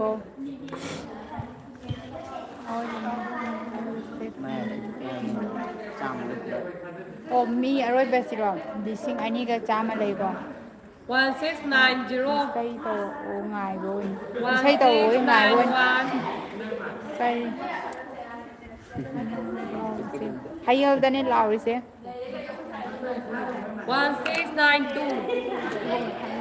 1693 1694 1695 1696 1697 1698 1699 Ma'am, share the video more video से 他是 live से share तो ma'am 1699 เลยนะ Nasi ke lottery से तो बुखवा हमारा कोई ma'am मत नजर ना 1700 1701 ꯁꯅꯥꯊꯣꯏꯁꯦ ꯁꯤꯔꯅꯤ 1702 ꯁꯅꯥꯊꯣꯏ ꯁꯤꯔꯅꯤ ꯍꯥꯏꯔꯒꯗꯤ ꯃꯌꯥꯝ 1703 ꯂꯥꯛꯄꯤꯌꯣ ꯑꯗꯨꯒ ꯃꯇꯦꯡ ꯈꯤꯇꯪ ꯄꯥꯡꯕꯤꯕ ꯌꯥꯅꯤ 1704 ꯃꯍꯨꯠ ꯁꯤꯟꯕ ꯌꯥꯅꯤ ꯃꯥꯒꯤ 1705 ꯖꯒꯥ ꯆꯞ ꯆꯥꯕꯤ ꯍꯥꯏꯔꯛꯑꯣ 1706 ꯑꯩ ꯀꯦꯛ ꯂꯧꯕ 1707 ꯂꯥꯛꯇꯣꯏꯅꯤ ꯂꯥꯛꯑꯣ 1708 ꯍꯌꯦꯡ 1709 ꯑꯩꯈꯣꯏꯒꯤꯁꯦ ꯒꯨꯒꯜꯗ ꯑꯗꯨꯝ ꯌꯦꯡꯕꯤꯌꯣ 1710 ꯃꯦꯞꯇ 1711 ꯁꯅꯥ ꯂꯤꯡꯖꯦꯟ ꯕꯦꯀꯔꯤ 1712 ꯍꯥꯏꯅ ꯆꯤꯡꯕꯤꯌꯨ ꯒꯨꯒꯜꯗ ꯑꯗꯨꯝ ꯐꯪꯕꯅꯦ 1713 ꯌꯥꯝ ꯋꯥꯠꯂꯤꯒ ꯂꯣꯏꯗꯣꯔꯦ 1714 ꯋꯥꯠꯇ꯭ꯔꯦ 1715 ꯂꯣꯏꯗꯣꯔꯦ 1716 1717 1718 1719 ꯃꯥꯅꯦ 1720 ꯃꯥꯅꯦ ꯂꯤꯁꯤꯡ ꯑꯅꯤ ꯈꯤꯇꯪ 1721 ꯍꯦꯜꯂꯦ ꯆꯥꯝꯃ 1722 1723 1724 1725 1726 1727 1728 1729 1730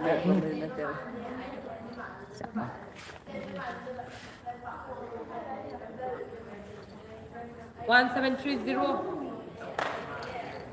1731 1732 1733 1734 ꯇꯥꯗ꯭ꯔ ꯃꯥꯜꯂꯦ ꯃꯣꯏ ꯃꯁꯤꯡ ꯍꯪꯉꯦ ꯑꯗꯨꯒꯤ ꯇꯥꯅꯤ 1735 ꯁꯤꯒꯤ ꯃꯁꯤꯡꯁꯨ ꯌꯧꯔꯦ ꯃꯌꯥꯝ 1736 Microphone problem. 1737 1738 1739 ꯀꯨꯏꯅ ꯉꯥꯏꯔꯒ ꯐꯥꯎꯗ꯭ꯔꯗꯤ ꯉꯥꯏꯕꯒꯤ ꯐ꯭ꯔꯤꯗ ꯀꯦꯛ ꯑꯃ ꯒꯤꯐ ꯄꯤꯒꯗꯕꯅꯤ 1739 ꯂꯩꯔꯦꯀꯣ 1734 0 1740 1741 1742 1743 ꯉꯁꯤ ꯅꯠꯇ꯭ꯔꯁꯨ ꯀꯦꯛꯇꯤ ꯂꯧꯅꯤꯡꯕ ꯃꯇꯝꯗ ꯂꯧꯕ ꯌꯥꯅꯤ ꯃꯌꯥꯝ ꯐꯥꯎꯕꯨ ꯐꯥꯎꯔꯗꯤ 1744 1745 1746 1747 1748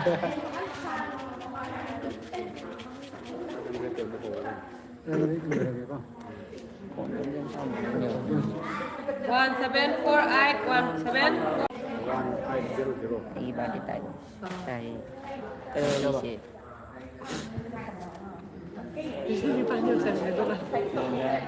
เอาเลยนะ 49 เลยนะ 160 1750 1751 Iba di 1752 tayo nasi sila 1753 1754 1755 1756 1757 1758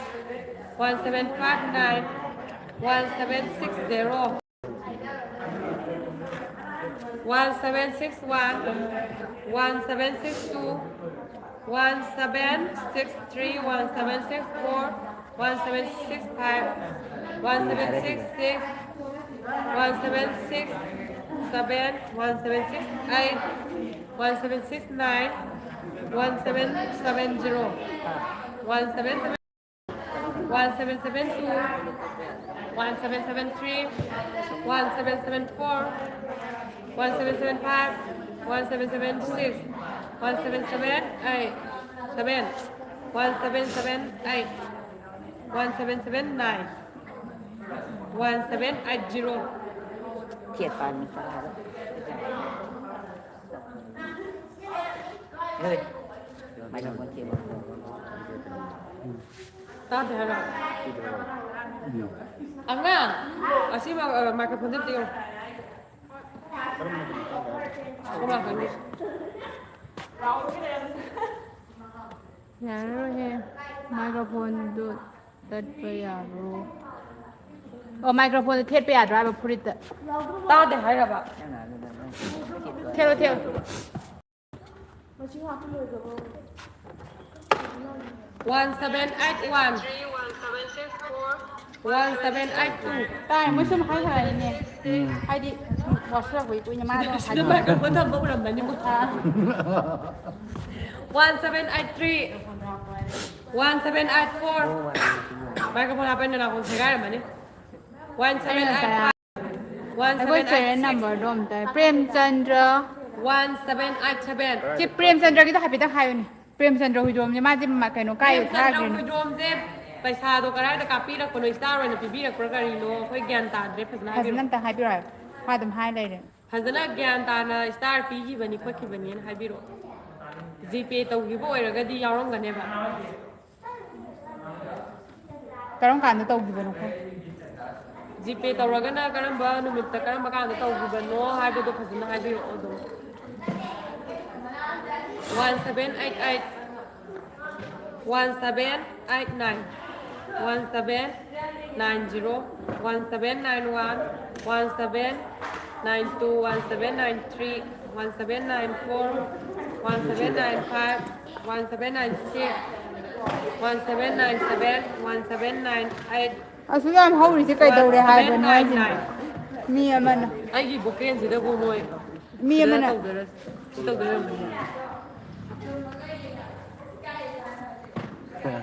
Basta, sige. 1800 1801 1802 1803 1804 1805 1806 1807 1808 ꯅꯪ ꯁꯤꯜꯂꯛꯄꯣ 1809 1810 1810 1811 1812 1813 1814 1815 1816 1817 1818 1819 Kami ni ko. ꯌꯥꯝꯁꯜꯂꯛꯇ꯭ꯔꯦ ꯃꯌꯥꯝ Sana nagkaroon. 1820 1821 1822 1823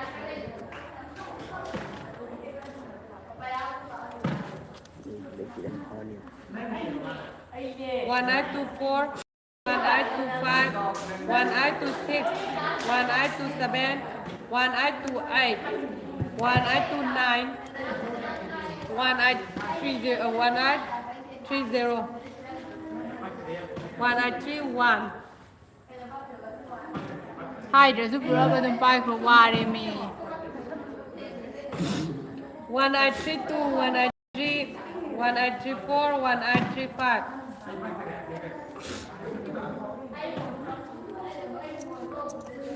1836 ꯃꯤꯒꯤꯗꯤ ꯃꯇꯝ ꯍꯦꯟꯅ ꯋꯥꯅꯤ 1837 ꯃꯤꯅ ꯑꯃꯨꯛ ꯋꯥꯔꯤ ꯅꯨꯡꯉꯥꯏꯅꯔꯣꯏꯗꯕꯗ ꯏꯁꯤꯡꯗ ꯍꯥꯞꯄꯤꯔꯥ ꯍꯥꯞꯄꯤꯔꯥ ꯈꯪꯅꯔꯣꯏꯗꯕ ꯑꯗꯨꯅ 1838 Mga mga lising. 1839 Mga lising daw. Hindi lang. 1840 1841 Lising. Ini. Mga sama-sama. Mga sama. Mga sama lang pa sa mga. 1843 Mga sandil pa. Sige ba?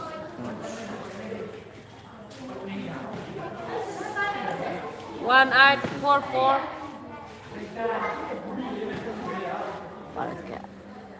1845 Hindi tayo din.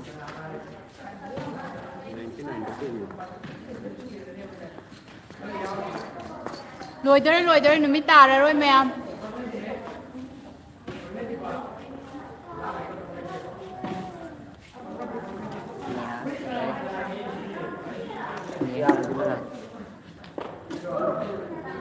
Niha ka na.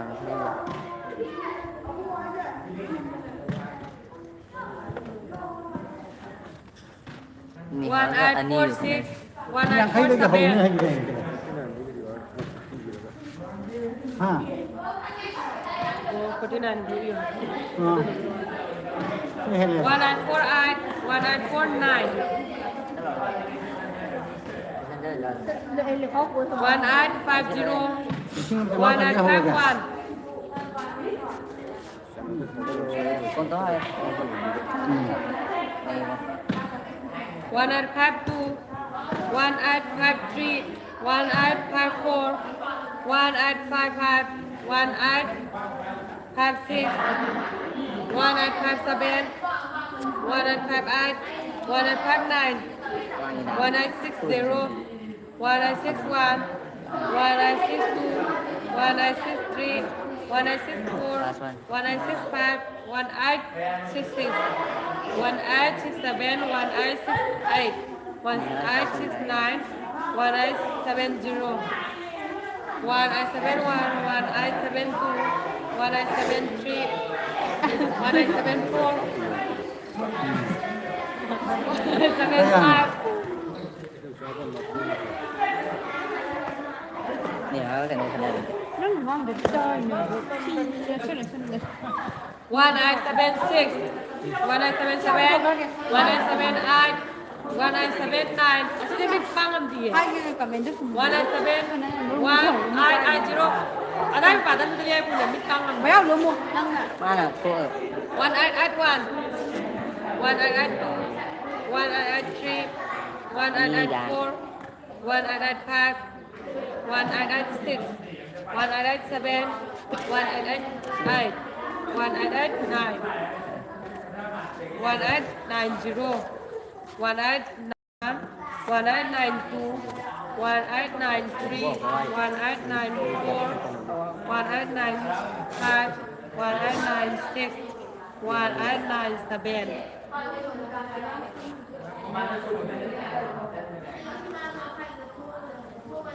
1898 1899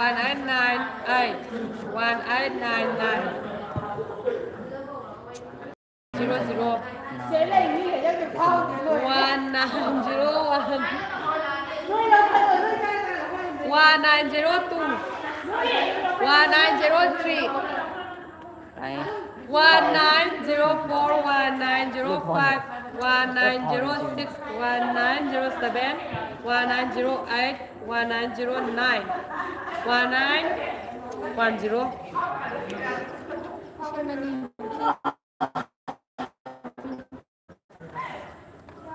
นี่เลย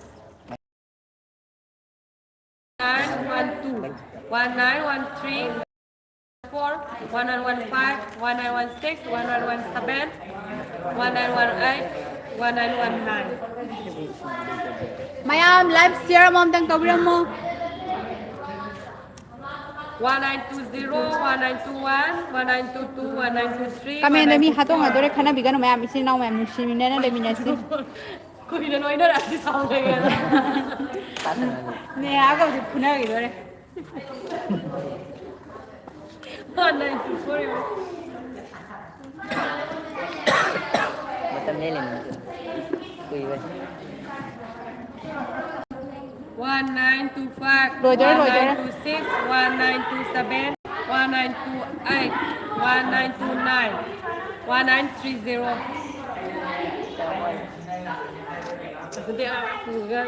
ngai bo ware ho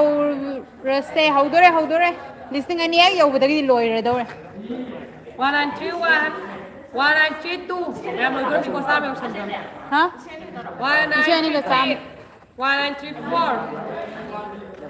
โอ้ช่างเลยจ้ะ 1935 1936 1937 16นั่นเอง16วันเนี่ยนะวันจะ Siya ไม่ man รู้ yo de ka le me 1938 เอาพ่อไว้ด้วยคนละทำไม 1939 Give me that nang yaw. Give me that nang yaw. siya ni su dore 1940.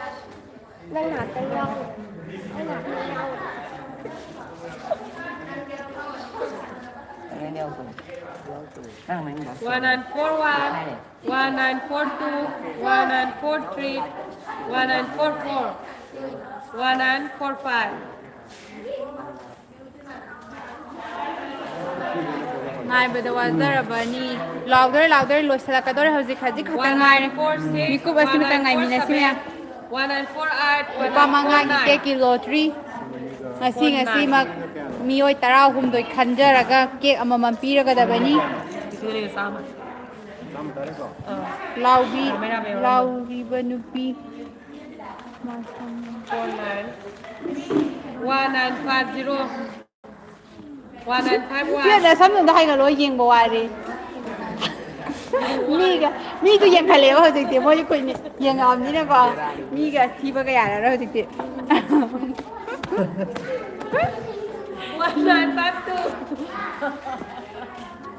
1953 ก็ใช้แค่ไอ้ยังพี่ดำๆเร็วกว่า Happy birthday nih Happy birthday 1954 Hai ba đi này tay. 1955 1956 1957 1958 1959 1960 Hầu đore lôi đore 1961 1962 1963 1964 1965 1966 1967 1968 1969 Pero 3보이지 봐 1970 1971 1972 1973 1974 1975 học xin lỗi Hầu đore lôi đore mẹ hầu đore ngày mình simi cook mà ta 197 ngày giờ coi mà hay hàng đi 198 179 180 1981 1982 1983 1984 이제 권진도 따면 돼 와리 ai chẳng qua ngạc ngày mẹ Lingjen ni sudore do cái đất lao ni làm qua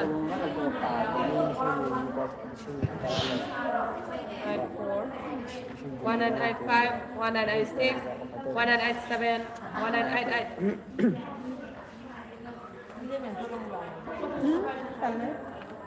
Ai, đưa sang tay trái. Hay đi con dùm để ta cố qua hay qua phòng chợ là người im pan nhiều rồi hay là em bên con dùm để ta cố hay phải chợ lùi mà hồi giờ im pan đó là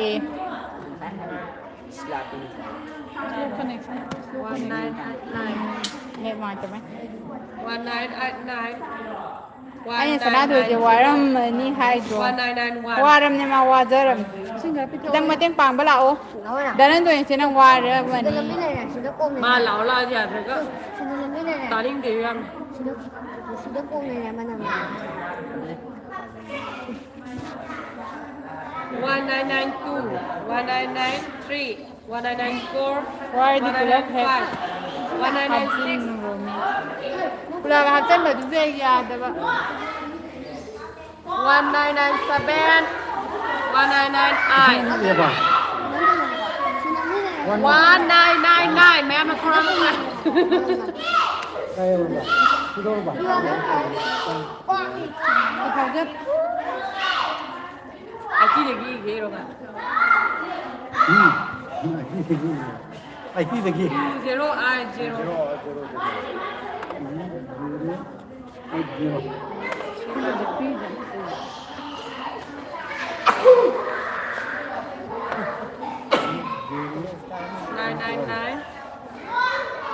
999 2000 nhiều này có phải không 2000 2001 2002 2003 2004 2005 2006 2007 2008 2009 2010 2011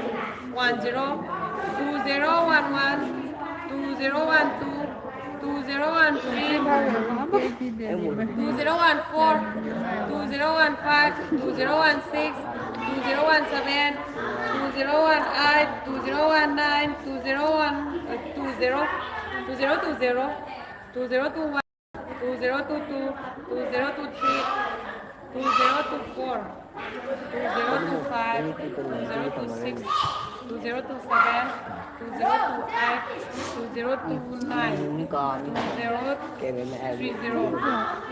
2032 2033 2034 2035 036 no 2037 2038 2039 20 40 Thằng Rồi phải là phụ cấp sản phẩm rồi 2041 Simhan. Đây mình ra bên này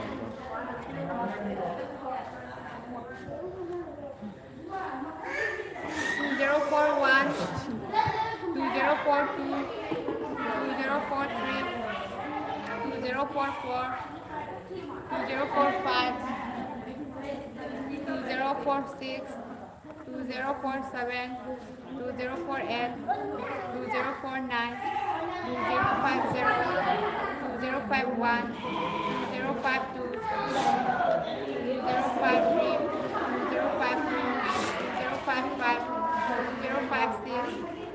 057 058 2059 2060 2061 2062 2063 2064 2065 2066 2067 2068 2069 2070 2071 2072 2073 2074 2075 2076 2077 2078 2079 Lising aniga chama khatane doi dore 2070 2081 2082 2083 2084 2085 Yare nang birthday kang tani Cái này 2088 Kung mas kaya Con đi tùng 2089 2090 ha sinagre 2091 nha Dami na punami 2092 Bulan tiyar mai kai dagi ni kana bigan wala na utuksari 2094 2095 2096 2097 2098 2099 Ma'am Aruiba 2100 Ma'am sida lore ko ako yadi lottery ho ni ma'am Jarba Imala Jarba Ako anak Ambil apa ya? Bok ini. Ayo. Ma'am lottery ho dore ma'am Ma'am lottery ho dore Ma'am lupa mangagi lottery duni ako nya ho doise aduga mi lupa mangagi lottery sida mi tara hundoi khanjaraga akoina mi ahum amana cake keji ama mangizagani ahanba mi ahum lokhatpa sida aduga nga amana cake keji makai makai hizagani aduga mi manga amaga amuk lokhatjaraga bento gi ama hizagani mase mayam hawire phawgo phawda bahadi mayam gi dawda leire mayam hauze hauze sida lottery gi niyom du ta lottery se khoi je sidagi ahan lokhatpa mi ahan phawgo oidoine number se hek lokhatpa mi adu sidagi khara dilai lottery se mi tara hundoi lokhatkani aduga lokhaliba tara hundoi lo adum phawdoni ko ahan ba lokhatpa mi ahum amana kg ahum oigani aduga mi manga amana kg makai manga pigani amamam aduga mi manga amana bento amam pigani ma'am lottery horage aduga simru yarga se ahan ba lokhatpa mi do ahan ba dum phawre ani se lokhatpa mi si ba dum phawre mi tara hundoi se adum lokhatpa do phawdoni ado sida mi khara la e haidi lottery si yaubi ba ado moina samjal laga moina lokhatchage la bisu yai ado mayam na adum yeng mayam ki live sa adum yeng biyo live sa share mom dan to biyo tuna mo kor kor ke ko ma'am food pai de ko kanta na hade mayam crown na salaw na na hade ki mayam na crown na ngai der ba pamanga gi lottery do ngasi di ochara bani mayam live sa share to biyo mo chinaw mayam ni si bidu na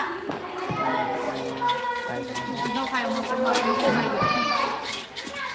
ai do wasa gi mayam aduga ꯑꯗꯨꯝ ꯆꯪꯉꯛꯄ ꯃꯤꯗꯨꯅ ꯑꯣꯜꯂꯒ ꯑꯗꯨꯝ ꯀꯩꯅꯣ ꯇꯧꯕ ꯌꯥꯏ ꯑꯣꯟꯅꯤꯡꯕꯒꯤ ꯑꯣꯜꯂꯣ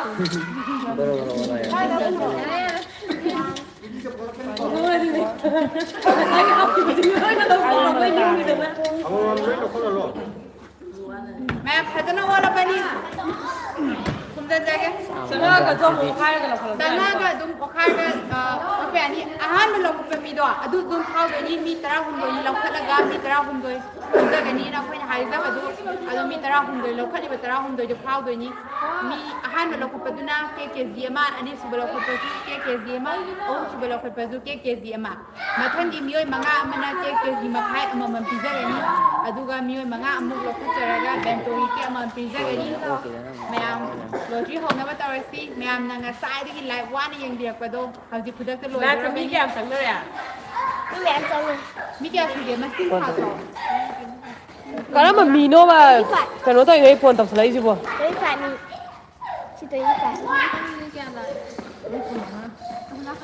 मयाम हजि live होदोरे ꯑꯗꯨꯝ ꯍꯧꯔꯁꯦ ꯌꯥꯔꯦ ꯃꯤ ꯈꯔ ꯌꯦꯡꯉꯤꯕꯣ ꯑꯗꯨꯝ ꯂꯥꯏꯚ ꯉꯁꯥꯏꯗꯒꯤ ꯉꯥꯏꯅꯔꯒ ꯀꯃꯥꯏꯅ ꯍꯧꯖꯔꯒꯦꯀꯣ ꯃꯤꯁꯦ ꯄꯨꯂꯞꯇꯤ ꯁꯨꯗꯕ ꯃꯥꯜꯂꯦ ꯂꯥꯏꯚꯁꯤ ꯃꯤ ꯀꯌꯥꯝ ꯌꯥꯝ ꯌꯦꯡꯗꯦ ꯃꯤ 2,000 ꯍꯦꯟꯅ ꯑꯣꯠꯄꯁꯤꯗ ꯃꯤꯁꯦ ꯌꯥꯝ ꯌꯦꯡꯗꯦ ꯑꯗꯨꯁꯨ ꯑꯗꯨꯝ ꯍꯧꯖꯟꯅꯕ ꯇꯧꯔꯒꯦ ꯉꯁꯥꯏꯗꯤ ꯋꯥꯅ ꯌꯦꯡꯕꯤꯔꯛꯄ ꯏꯆꯤꯟ ꯏꯅꯥꯎ ꯃꯌꯥꯝꯒꯤ ꯈꯜꯂꯒ ꯑꯗꯣ ꯍꯧꯖꯤꯛꯇ ꯆꯪꯕꯤꯔꯛꯄ ꯑꯣꯏꯔꯒꯁꯨ ꯑꯗꯨꯝ ꯁꯤꯌꯔ ꯇꯧꯕꯤꯔꯣ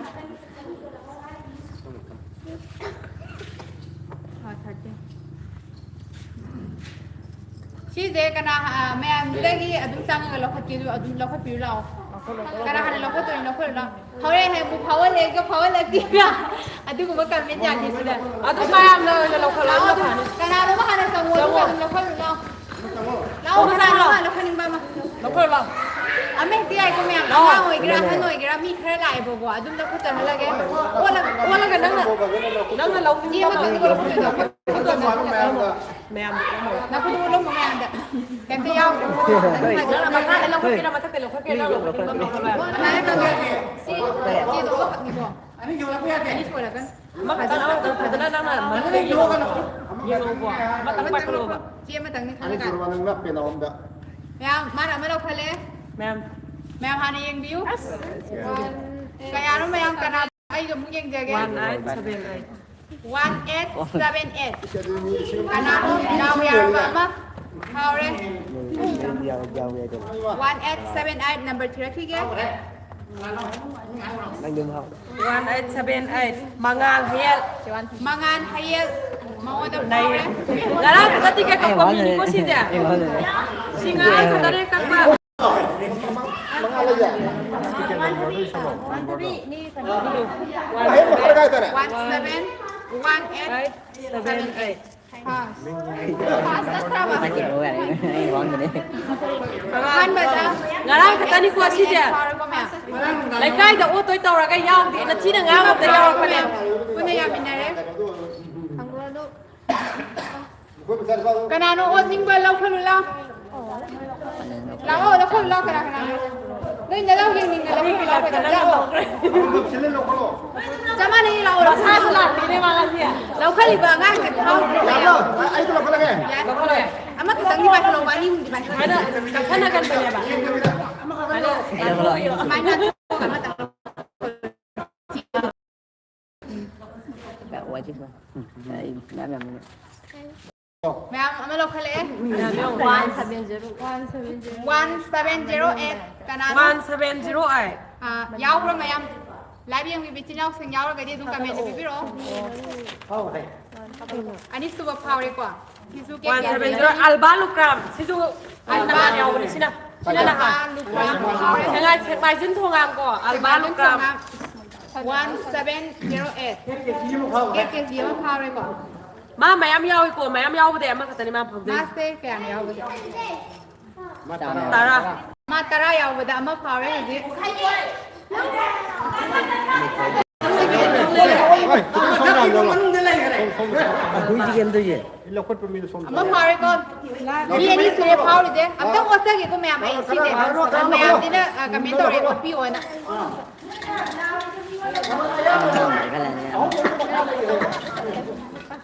Phải là ma mi ko ko ko ko ko ko ko ko ko ko ko ko ko ko ko ko ko ko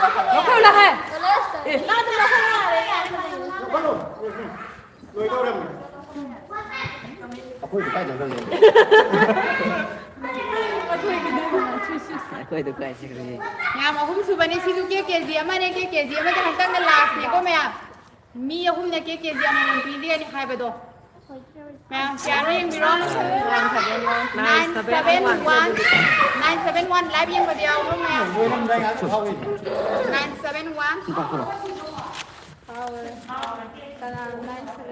971 ke kg ama ne 다리 못 가고 있어.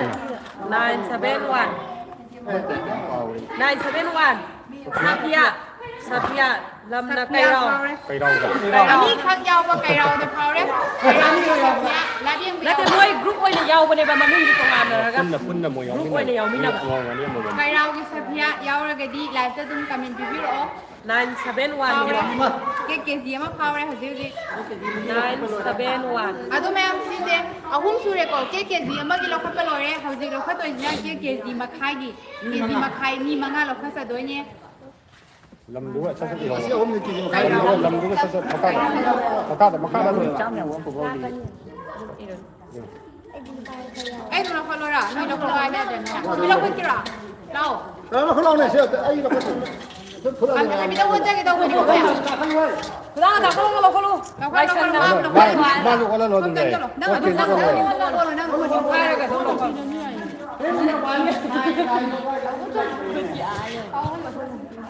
มากู้ไว้ตั้งแต่เราเพิ่ง เก๋ เกิด ๆใครนี่คนที่เราคนตัวนี้นะ เกิดมาขายกันเลยสิเดียวเลย Che di makai mo pukhale ho si mayam kanano yung university mayam to si dere 1722 kanano hai bi mi yang 1722 James ไม่ยังพัน James mayang infan 1722 haure James ไม่ยังพัน che di makai mo haure 17 che di makai ni ko mayam sina James mayang infan che di makai mo haure che di makai manga ni khanga sa doi se Lao kanano lo khan ning ba te sa nang lo Ada ai lo khan lang ko mai ai nga sai lo khan tri ปั๊มปั๊มยาวไปกลางกุ้งอ่ะจะพอกันเลย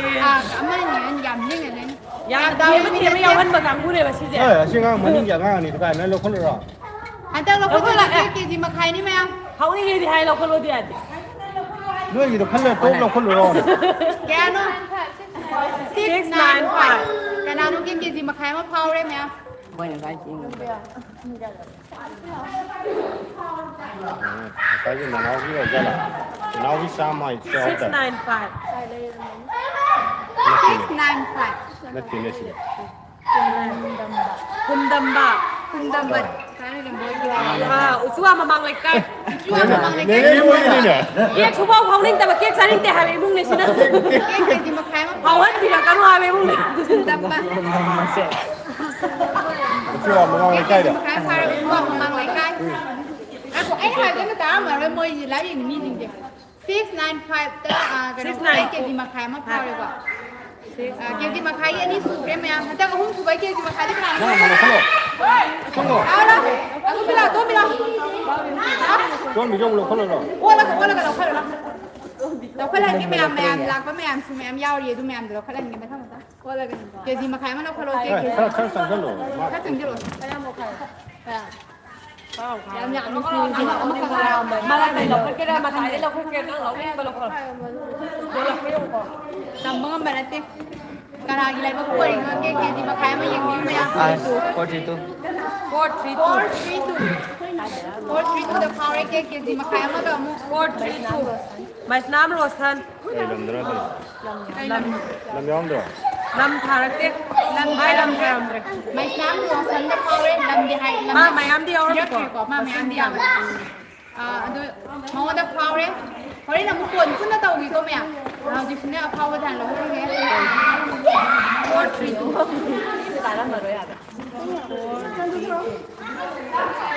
อายุปักขัดแล้ว อายุปักแล้วเป็นดีเลย 제 10번 더러 한경 오실 까이 람들.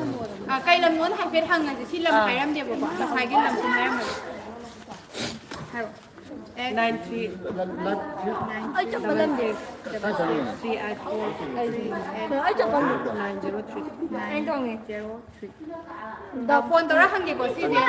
432 คนต้องต่อไปอ่ะ มาเซวาเลยดักซิการ์บอยด้วยเนาะ Chưa. ก็ไม่ต้อง Zero. โฟนตัวละหังเดียวน้ำซิคาร์ดาวเนี่ยเราไม่เอา Angelo. โฟนตัวละหังเดียว Usa compagno. Ma come di cover?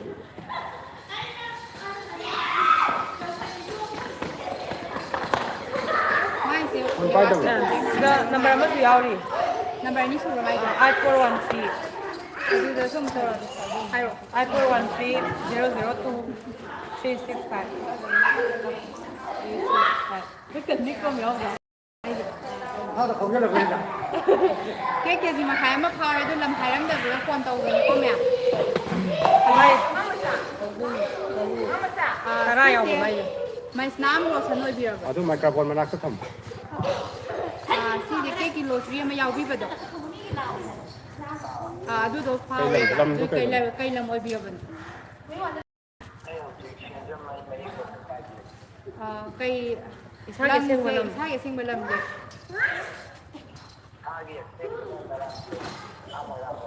Oh, singa mai 진짜 da.ไม่ได้ตุ้มตรงไปอ่ะ สิ่งที่ไม่ได้ดุมเดลิเวอรี่ตัวเวียกันแต่ว่าน่าจะเก๊กอามาพาวเลยเก๊กมาขายเก๊กอามาสมดา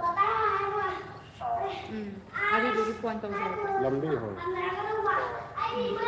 Thamma. พอค่อยไปไป Maran thina de ne. สิ่งที่ไม่งานสิ่งไทยเอาดูแม่มาเท่ามุกเราเข้าใจไงที่ไรมีเอาหุ้นสูงไงเก๊กมาขายก็มีเอาหุ้นสูงไงอันที่เก๊กมาขายที่กระดานเมื่อเราไปสิ่งที่เราคนละ Kola. เลย Đó.เราเป็นเอ็นเดียกันวะ Ah, mai mu la kola. Jadi kuan đầu là nó của tôi em đi à? อ้วนแล้วก็เราคนเจี๊ยบมาคนเราคนเราอ่ะ Nangi do kola ga hek la kola. นั่งอยู่ได้คันเดินหรอ Hay là nó tôi em nhau rồi cái bộ. Lên rồi mình đi. งานเมื่อเราพายเก๊กสิมาขายมาดีก่อนเก๊กสิมาขายมาดิสุดเลยเนี่ย Kuan đây. งานมันจะเป็นคนแรกที่ประเดี๋ยวเพื่อนซื้อกันเป็นที่รอ1805 1805 1805. เก๊กสิมาขายมะพร้าวเลย 1805. Kalpana. Amat tang rồi mà. 1805 Kalpana mới cũng có nhiều quay. ลำมันนี่เด็ก 1805 năm yên. Năm ý đi. Năm béo chứ. กัลปนาลำอีรำเจ๊คนตัวละคำเดียวอยู่ตรงไหน 1805. ไม่คนประธานมินเด็ก 8415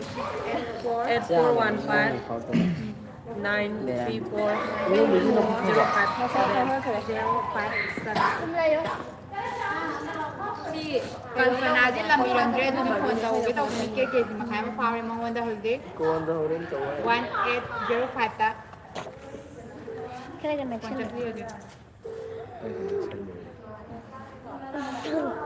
Sai rồi, còn là cái môn phản. Sai rồi.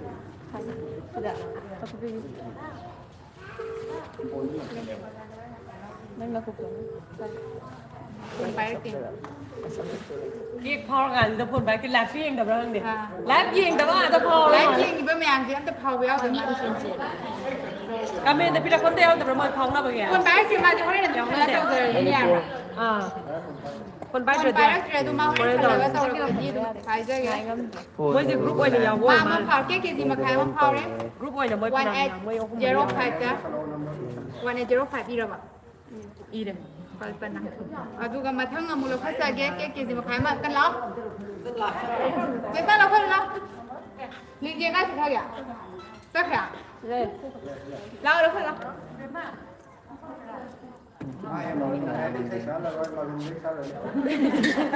เตรียมแต่เราเพิ่มแล้ว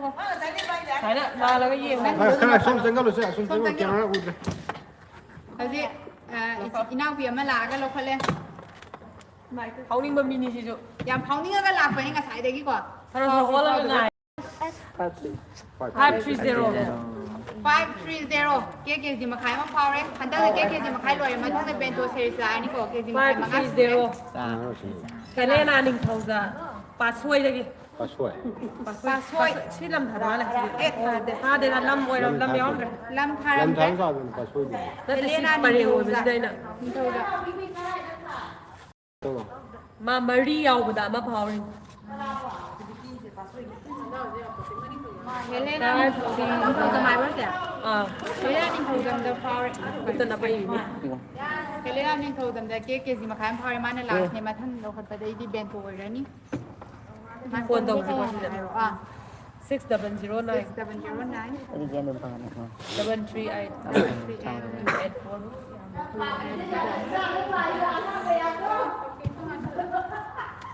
เบนเราคนกันเราคนหรือเรา ทุกคนก็ทำระหว่าง คนตรงนี้ Oh, mengalir mata. ฮัลโหล Apa? เฮเลนา ไก่ลำน้อย ไกลละมวยเบียบัน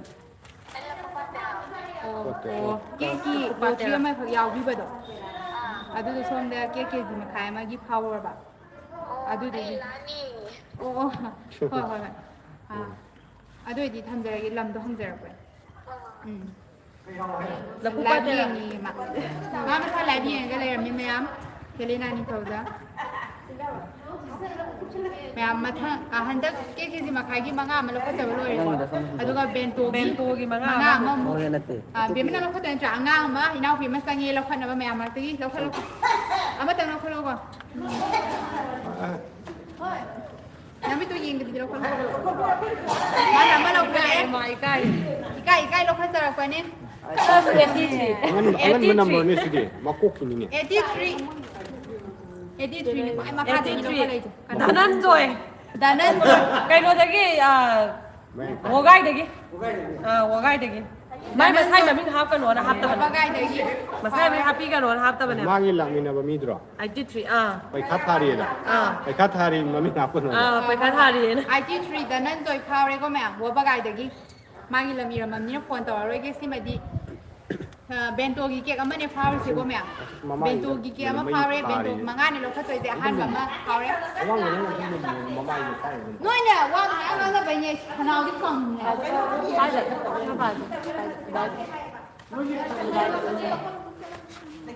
ขนาดไม่เราคนนี้เราคุยรู้ป่ะไม่ใช่จ้ะ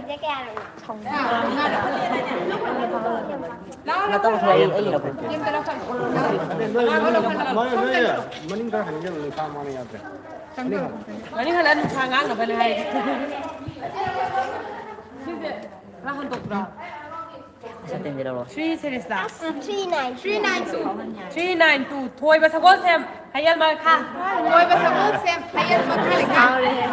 แล้วไทยมากก็ต้องร้องเลยลาไปซื้อเรื่องกันได้ มา ได้ ที่ กัน เรา แล้ว กั กัน น มาฮะจีอะดูมาพยัญเนี่ยโดยภาษาโลกเซมพาวเรมาที่เราสายที่ต่างกันเลยมาพาวเร392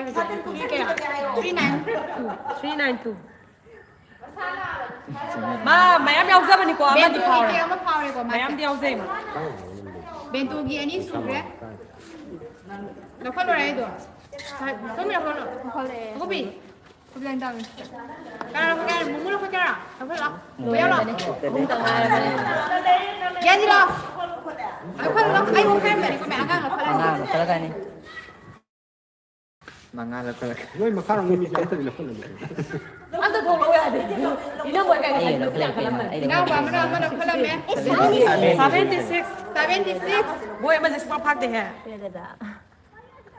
76 ชีสุดเนี่ยว่าปากไก่กูจะกินแต่นั่นสวยกี่ดอก แต่นั่นสวยแล้วเป็นตัวนี้เป็นตัว ว่า นี้ ปากไก่แต่อันนี้สวยกว่า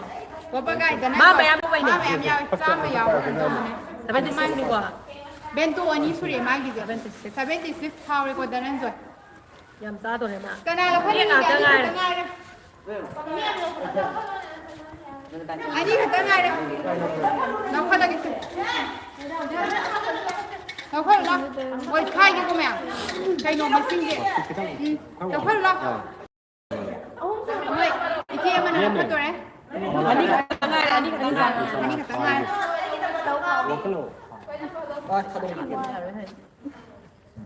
Kyan. ไม่ใช่วันตั้งใจแบบมันเทียาวดิ 319 power eh. Ana worry ka ba labi yung mayar ba din kami daw bro. 319 มาถ้วยว่าทำเป็นปี 319 ไม่เอา ดินถ้วยงานบี Link ko ng ambi kano di. ดินถ้วยงานบีลำจีข้างดีเนี่ยเค ลำธารดิ ¿Cuánto? เขตรีเมลลินถอยงานดี เขตรีมายุ่มลินถอยงานลำทารำเดี๋ยวควรตัวละทางไงเงี้ย 319นะจ๊ะ 319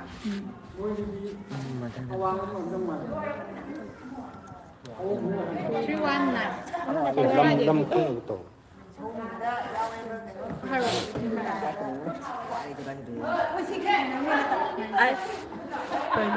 I 799 653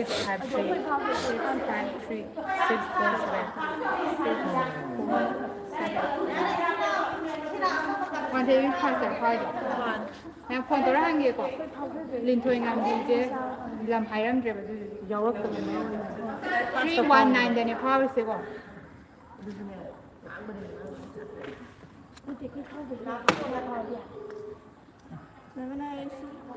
시기 안 받아 오는 제일 싫다 빨리 줬다 봐. เป็นตัวกี่เกียร์ไม่เนี่ยมองแต่พ่อไปซื้อ Phải đây thì ai thích chứ cần. ที่สิลินถอยงานเยอะพี่หรอปะ cây lâmโอ้เกณฑ์กิโลเตรียมมายาวไปดูดูเขาเลยไปเป็นตัวเดียวมา Phải là này. ก็ว่าเลยใช่ใช่ Ồ, nó ค่อย sang ค่อย tiền. ลำไผ่ลำแต่ว่าสิแต่อีลำแต่ว่าดูดูดีคน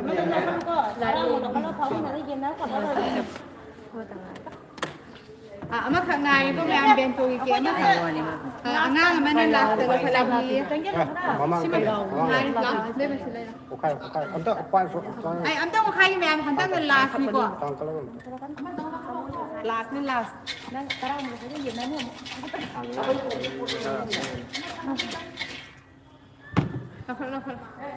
อันต้องเป็นลาสนี่ก็แม่เป็น Yang tapi yang tapi. ยิงกับบิลล์ค่ะมาขับเราค่ะ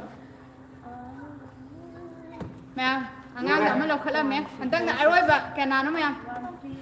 4 6แกนาบริบเป็นไลบิงวิอาร์ที่คอมเมนต์ตัวเรา 1 3 4 6 ละ 1 3 4 6 1 3 4 6 1 3 ชิได้เอาจ้ะมาตั้งเด้อ 1 3 4 6ที่ last ที่แม่แกนาบริกับ 1 3 4 6 ไทราปังกงเดี๋ยวไทราปังกง ไทยราปังกงอามาขยาวบ่อยมาเลย แล้วเต็มมารีเอาแบบ โอ้ไทยราปังกงพาเลยก็แม่แม่งานที่อยู่อย่างนี้ก็มังง่ายกี่กิโลทรีคนยัง Có sản phẩm. โอ้ยใกล้จะทำ ก็สั่งก็หรอโอ้ยสิกันบ่ได้ โอ้ยนี่เดี๋ยวมา Có sản phẩm luôn nè. วันที่กันกันลำ Đây là. Thôi, nó có. 1 3 4 6 1 3 4 6 Đây thì. แม่สิเดินสายเลยแม่มันด้วยหันเลยพาวเดี๋ยวเสียพาวเลยมันที่มันเอาไปยาวกว่าพาวเลย เอามาเดี๋ยวมาเซียวแบบ อันนั้นแม่รู้ป่ะมังงานกี่เราหุ่นโดยคันจะเจอกันกี่มันปีไปกี่โลทรีดูงานสิลอยเลย ใส่รับ พาวเป็นแม่เสียคนน่ะทิ้งไว้ล้วนจัดกันนี่ดูแต่วิดีโอดูเลยเนี่ยมาถ่ายก็เจอกันแม่อันนี้มันโน้มกี่มาทั้งดูทิ้งเลยแกโน้มแล้วปุ๊บแล้วงานสิมาขึ้นไปดิ้งมันเจอร้อยแม่งานสิก็ยังดีมาตั้งสิแล้วลอยชันเจอกันพาวจริงๆเนี่ยไฮเพจไฮเจอร์ก็แม่first ไอ้คนเซมเบอร์1878มังงานพาวเลยดูก็เซ็ก บางงานไฮเยลของรังดิ Mangan hayan thongra mi the power first second 1708 alba thonga se mai din thonga ni ko aduga third na 971 สัพยา sapia kai rau the power aduga fourth na 1722 James mayang in fan the power aduga manga subadana 695 ta kumdamba uchiwa mamang lekay sida mapawre mga subada aduga taruk subada na 432 Rosan Singdamay si Rosan Singdamay da taruk subada pawre 7 da 1805 Kalpanaต้องใช้ลำดูมาให้แต่นั่งเราด้วย คนไปแล้วตี โอ้คนไปคือแบบKalpanaจะคนไปที่เพราะเห็นทันเลยก็ตัวอะไรที่ต้องหาเกอดูNipan Subada 530 Helena Lakupatera the Foreign Mapan Subada I3 โอ้บากายเดี๋ยวยี่ Sobagay the Gis Hela the Nangoyana do Mami Rame ไม่มามิ่งอีกโน้นให้ไปเนี่ยละแต่เราวันนี้เราจะให้อะไร Tara Subada 392 Toyba Hayel 11 Subada 76 ꯁꯤꯁꯨ ꯁꯩꯂꯥ ꯃꯣꯏ ꯃꯌꯥꯝ ꯌꯥꯎꯕ ꯑꯗꯨꯗꯨꯒꯤ ꯃꯣꯏ ꯑꯅꯤ ꯐꯥꯎꯈ꯭ꯔꯦ ꯀꯃꯦꯟ ꯄꯥꯎ ꯑꯗꯒꯤ 23 ꯁꯨꯕꯗ 319 ꯂꯤꯟꯊꯣꯏꯉꯥꯟꯕꯤ ꯊꯧꯕꯥꯜ ꯂꯩꯁꯥꯡꯊꯦꯝꯗ ꯐꯥꯎꯔꯦ ꯑꯗꯨꯒ ꯀꯃꯦꯟꯁꯨ ꯄꯥꯕꯤꯗ꯭ꯔꯦ 19 ꯅꯨꯡꯉꯥꯏꯗꯧꯕꯗ ꯁꯨꯕꯗ 13 ꯁꯨꯕꯗ ꯑꯩꯈꯣꯏ ꯀꯃꯦꯟꯁꯨ ꯑꯝꯇ ꯄꯥꯗꯦ ꯑꯩꯁꯨ ꯍꯜꯂꯒ ꯁꯩꯔꯥ ꯄꯥꯡꯒꯣꯡ ꯐꯥꯎꯗ꯭ꯔꯕꯅꯤꯅꯦ ꯁꯩꯔꯥ ꯄꯥꯡꯒꯣꯡ ꯐꯥꯎꯔꯦ ꯉꯁꯤꯒꯤ ꯑꯣꯏꯅꯗꯤ ꯃꯤ 19ꯁꯦ ꯁꯤꯗ ꯄꯦꯜꯂꯦ ꯏꯁꯟꯖꯔꯒ ꯊꯝꯃꯦ ꯐꯥꯎꯗ꯭ꯔꯦ ꯑꯩꯈꯣꯏꯅ ꯃꯊꯪ ꯃꯌꯥꯝ ꯀꯦꯛ ꯃꯊꯪꯒꯤꯁꯨ ꯗꯦꯂꯤꯚꯔꯤ ꯃꯊꯪꯒꯤ ꯇꯧꯒꯅꯤ ꯆꯥꯟꯁ ꯂꯩꯔꯛꯈꯤꯅꯤꯀꯣ ꯑꯗꯨꯗ ꯃꯌꯥꯝ ꯑꯗꯨ ꯚꯤꯗꯤꯑꯣꯗꯨꯁꯨ ꯑꯩꯈꯣꯏ ꯑꯗꯨꯝ ꯅꯝꯃꯒ ꯊꯥꯒꯠꯆꯔꯛꯀꯦ ꯃꯊꯪꯗꯁꯨ ꯁꯨꯃꯥꯏꯅ ꯆꯥꯝꯃꯛꯀ ꯑꯩꯈꯣꯏ ꯁꯤꯜꯂꯛꯀꯦ ꯀꯦꯛ ꯄꯤꯅꯤ ꯍꯥꯏꯗꯥꯏꯅꯦ ꯄꯤꯒꯅꯤ ꯁꯣꯏꯗꯅ ꯐꯥꯎꯗꯕ ꯃꯌꯥꯝꯁꯨ ꯋꯥꯔꯧꯕ ꯇꯧꯕꯤꯒꯅꯨ ꯃꯊꯪꯗ ꯆꯥꯝꯃꯒꯤ ꯑꯃꯨꯛ ꯀꯦꯛ ꯂꯩ ꯆꯥꯟꯁ ꯄꯋꯥꯅꯤ ꯇꯧꯃꯤꯟꯅꯁꯤ ꯑꯗꯣ ꯃꯌꯥꯝ ꯉꯁꯤꯒꯤꯁꯦ ꯑꯩꯈꯣꯏꯁꯨ ꯀꯩꯝꯇ ꯈꯪꯕ ꯅꯠꯇꯦ ꯄꯨꯂꯞ ꯁꯤꯗ ꯃꯌꯥꯝ ꯃꯥꯅ ꯇꯧꯖꯕꯅꯤ ꯐꯥꯎꯗꯕ ꯃꯌꯥꯝ ꯋꯥꯔꯧꯕꯤꯒꯅꯨ ꯃꯇꯥꯡ ꯁ꯭ꯋꯥꯏꯗ ꯂꯣꯏꯁꯤꯟꯖꯔꯒꯦ ꯉꯁꯤꯒꯤ ꯑꯣꯏꯅꯗꯤ ꯂꯨꯄꯥ 5ꯒꯤ ꯂꯣꯇ꯭ꯔꯤꯁꯦ ꯃꯤ ꯗꯥꯎ ꯌꯥꯗꯦ 12ꯁꯦ ꯑꯩꯈꯣꯏꯅ ꯗꯦꯂꯤꯚꯔꯤ ꯇꯧꯕ ꯆꯠꯄꯒꯤ ꯚꯤꯗꯤꯑꯣ ꯂꯣꯏꯅ ꯊꯥꯒꯠꯆꯔꯛꯀꯦ ꯃꯌꯥꯝ ꯁꯤ ꯃꯇꯥꯡꯁꯤꯗ ꯂꯣꯏꯁꯤꯟꯖꯔꯒꯦ ꯉꯁꯤꯒꯤꯗꯤ ꯂꯥꯏꯐꯁꯦ ꯂꯣꯏꯁꯤꯜꯂꯁꯤꯅꯦ ꯃꯌꯥꯝ ꯂꯣꯏꯁꯤꯟꯖꯔꯒꯦ ꯋꯥꯔꯧꯕ ꯂꯩꯕꯤꯔꯅꯨ ꯃꯊꯪꯗ ꯑꯃꯨꯛ ꯊꯦꯡꯅꯔꯁꯦ ꯃꯌꯥꯝ ꯕꯥꯏ ꯏꯆꯦ ꯅꯪꯁꯨ ꯕꯥꯏ ꯑꯩꯗꯤ ꯆꯥꯝꯃ ꯐꯥꯎꯕ ꯃꯤ ꯆꯥꯝꯃ ꯌꯥꯎꯕ ꯃꯤꯗ ꯐꯥꯎꯈꯤꯕ ꯐꯩꯌꯦꯕ ꯃꯥ ꯑꯩꯗꯤ ꯆꯥꯝꯃ ꯐꯥꯎꯕ ꯃꯤ ꯆꯥꯝꯃ ꯌꯥꯎꯕ ꯃꯤꯗ ꯐꯥꯎꯈꯤꯕ ꯐꯩꯌꯦꯕ ꯃꯥ ꯆꯥꯝꯃ ꯌꯥꯎꯕ ꯀꯦꯛꯇꯨꯁꯨ ꯆꯞ ꯃꯥꯟꯅꯩꯌꯦꯕ Ainda não é lá, tá em canutos.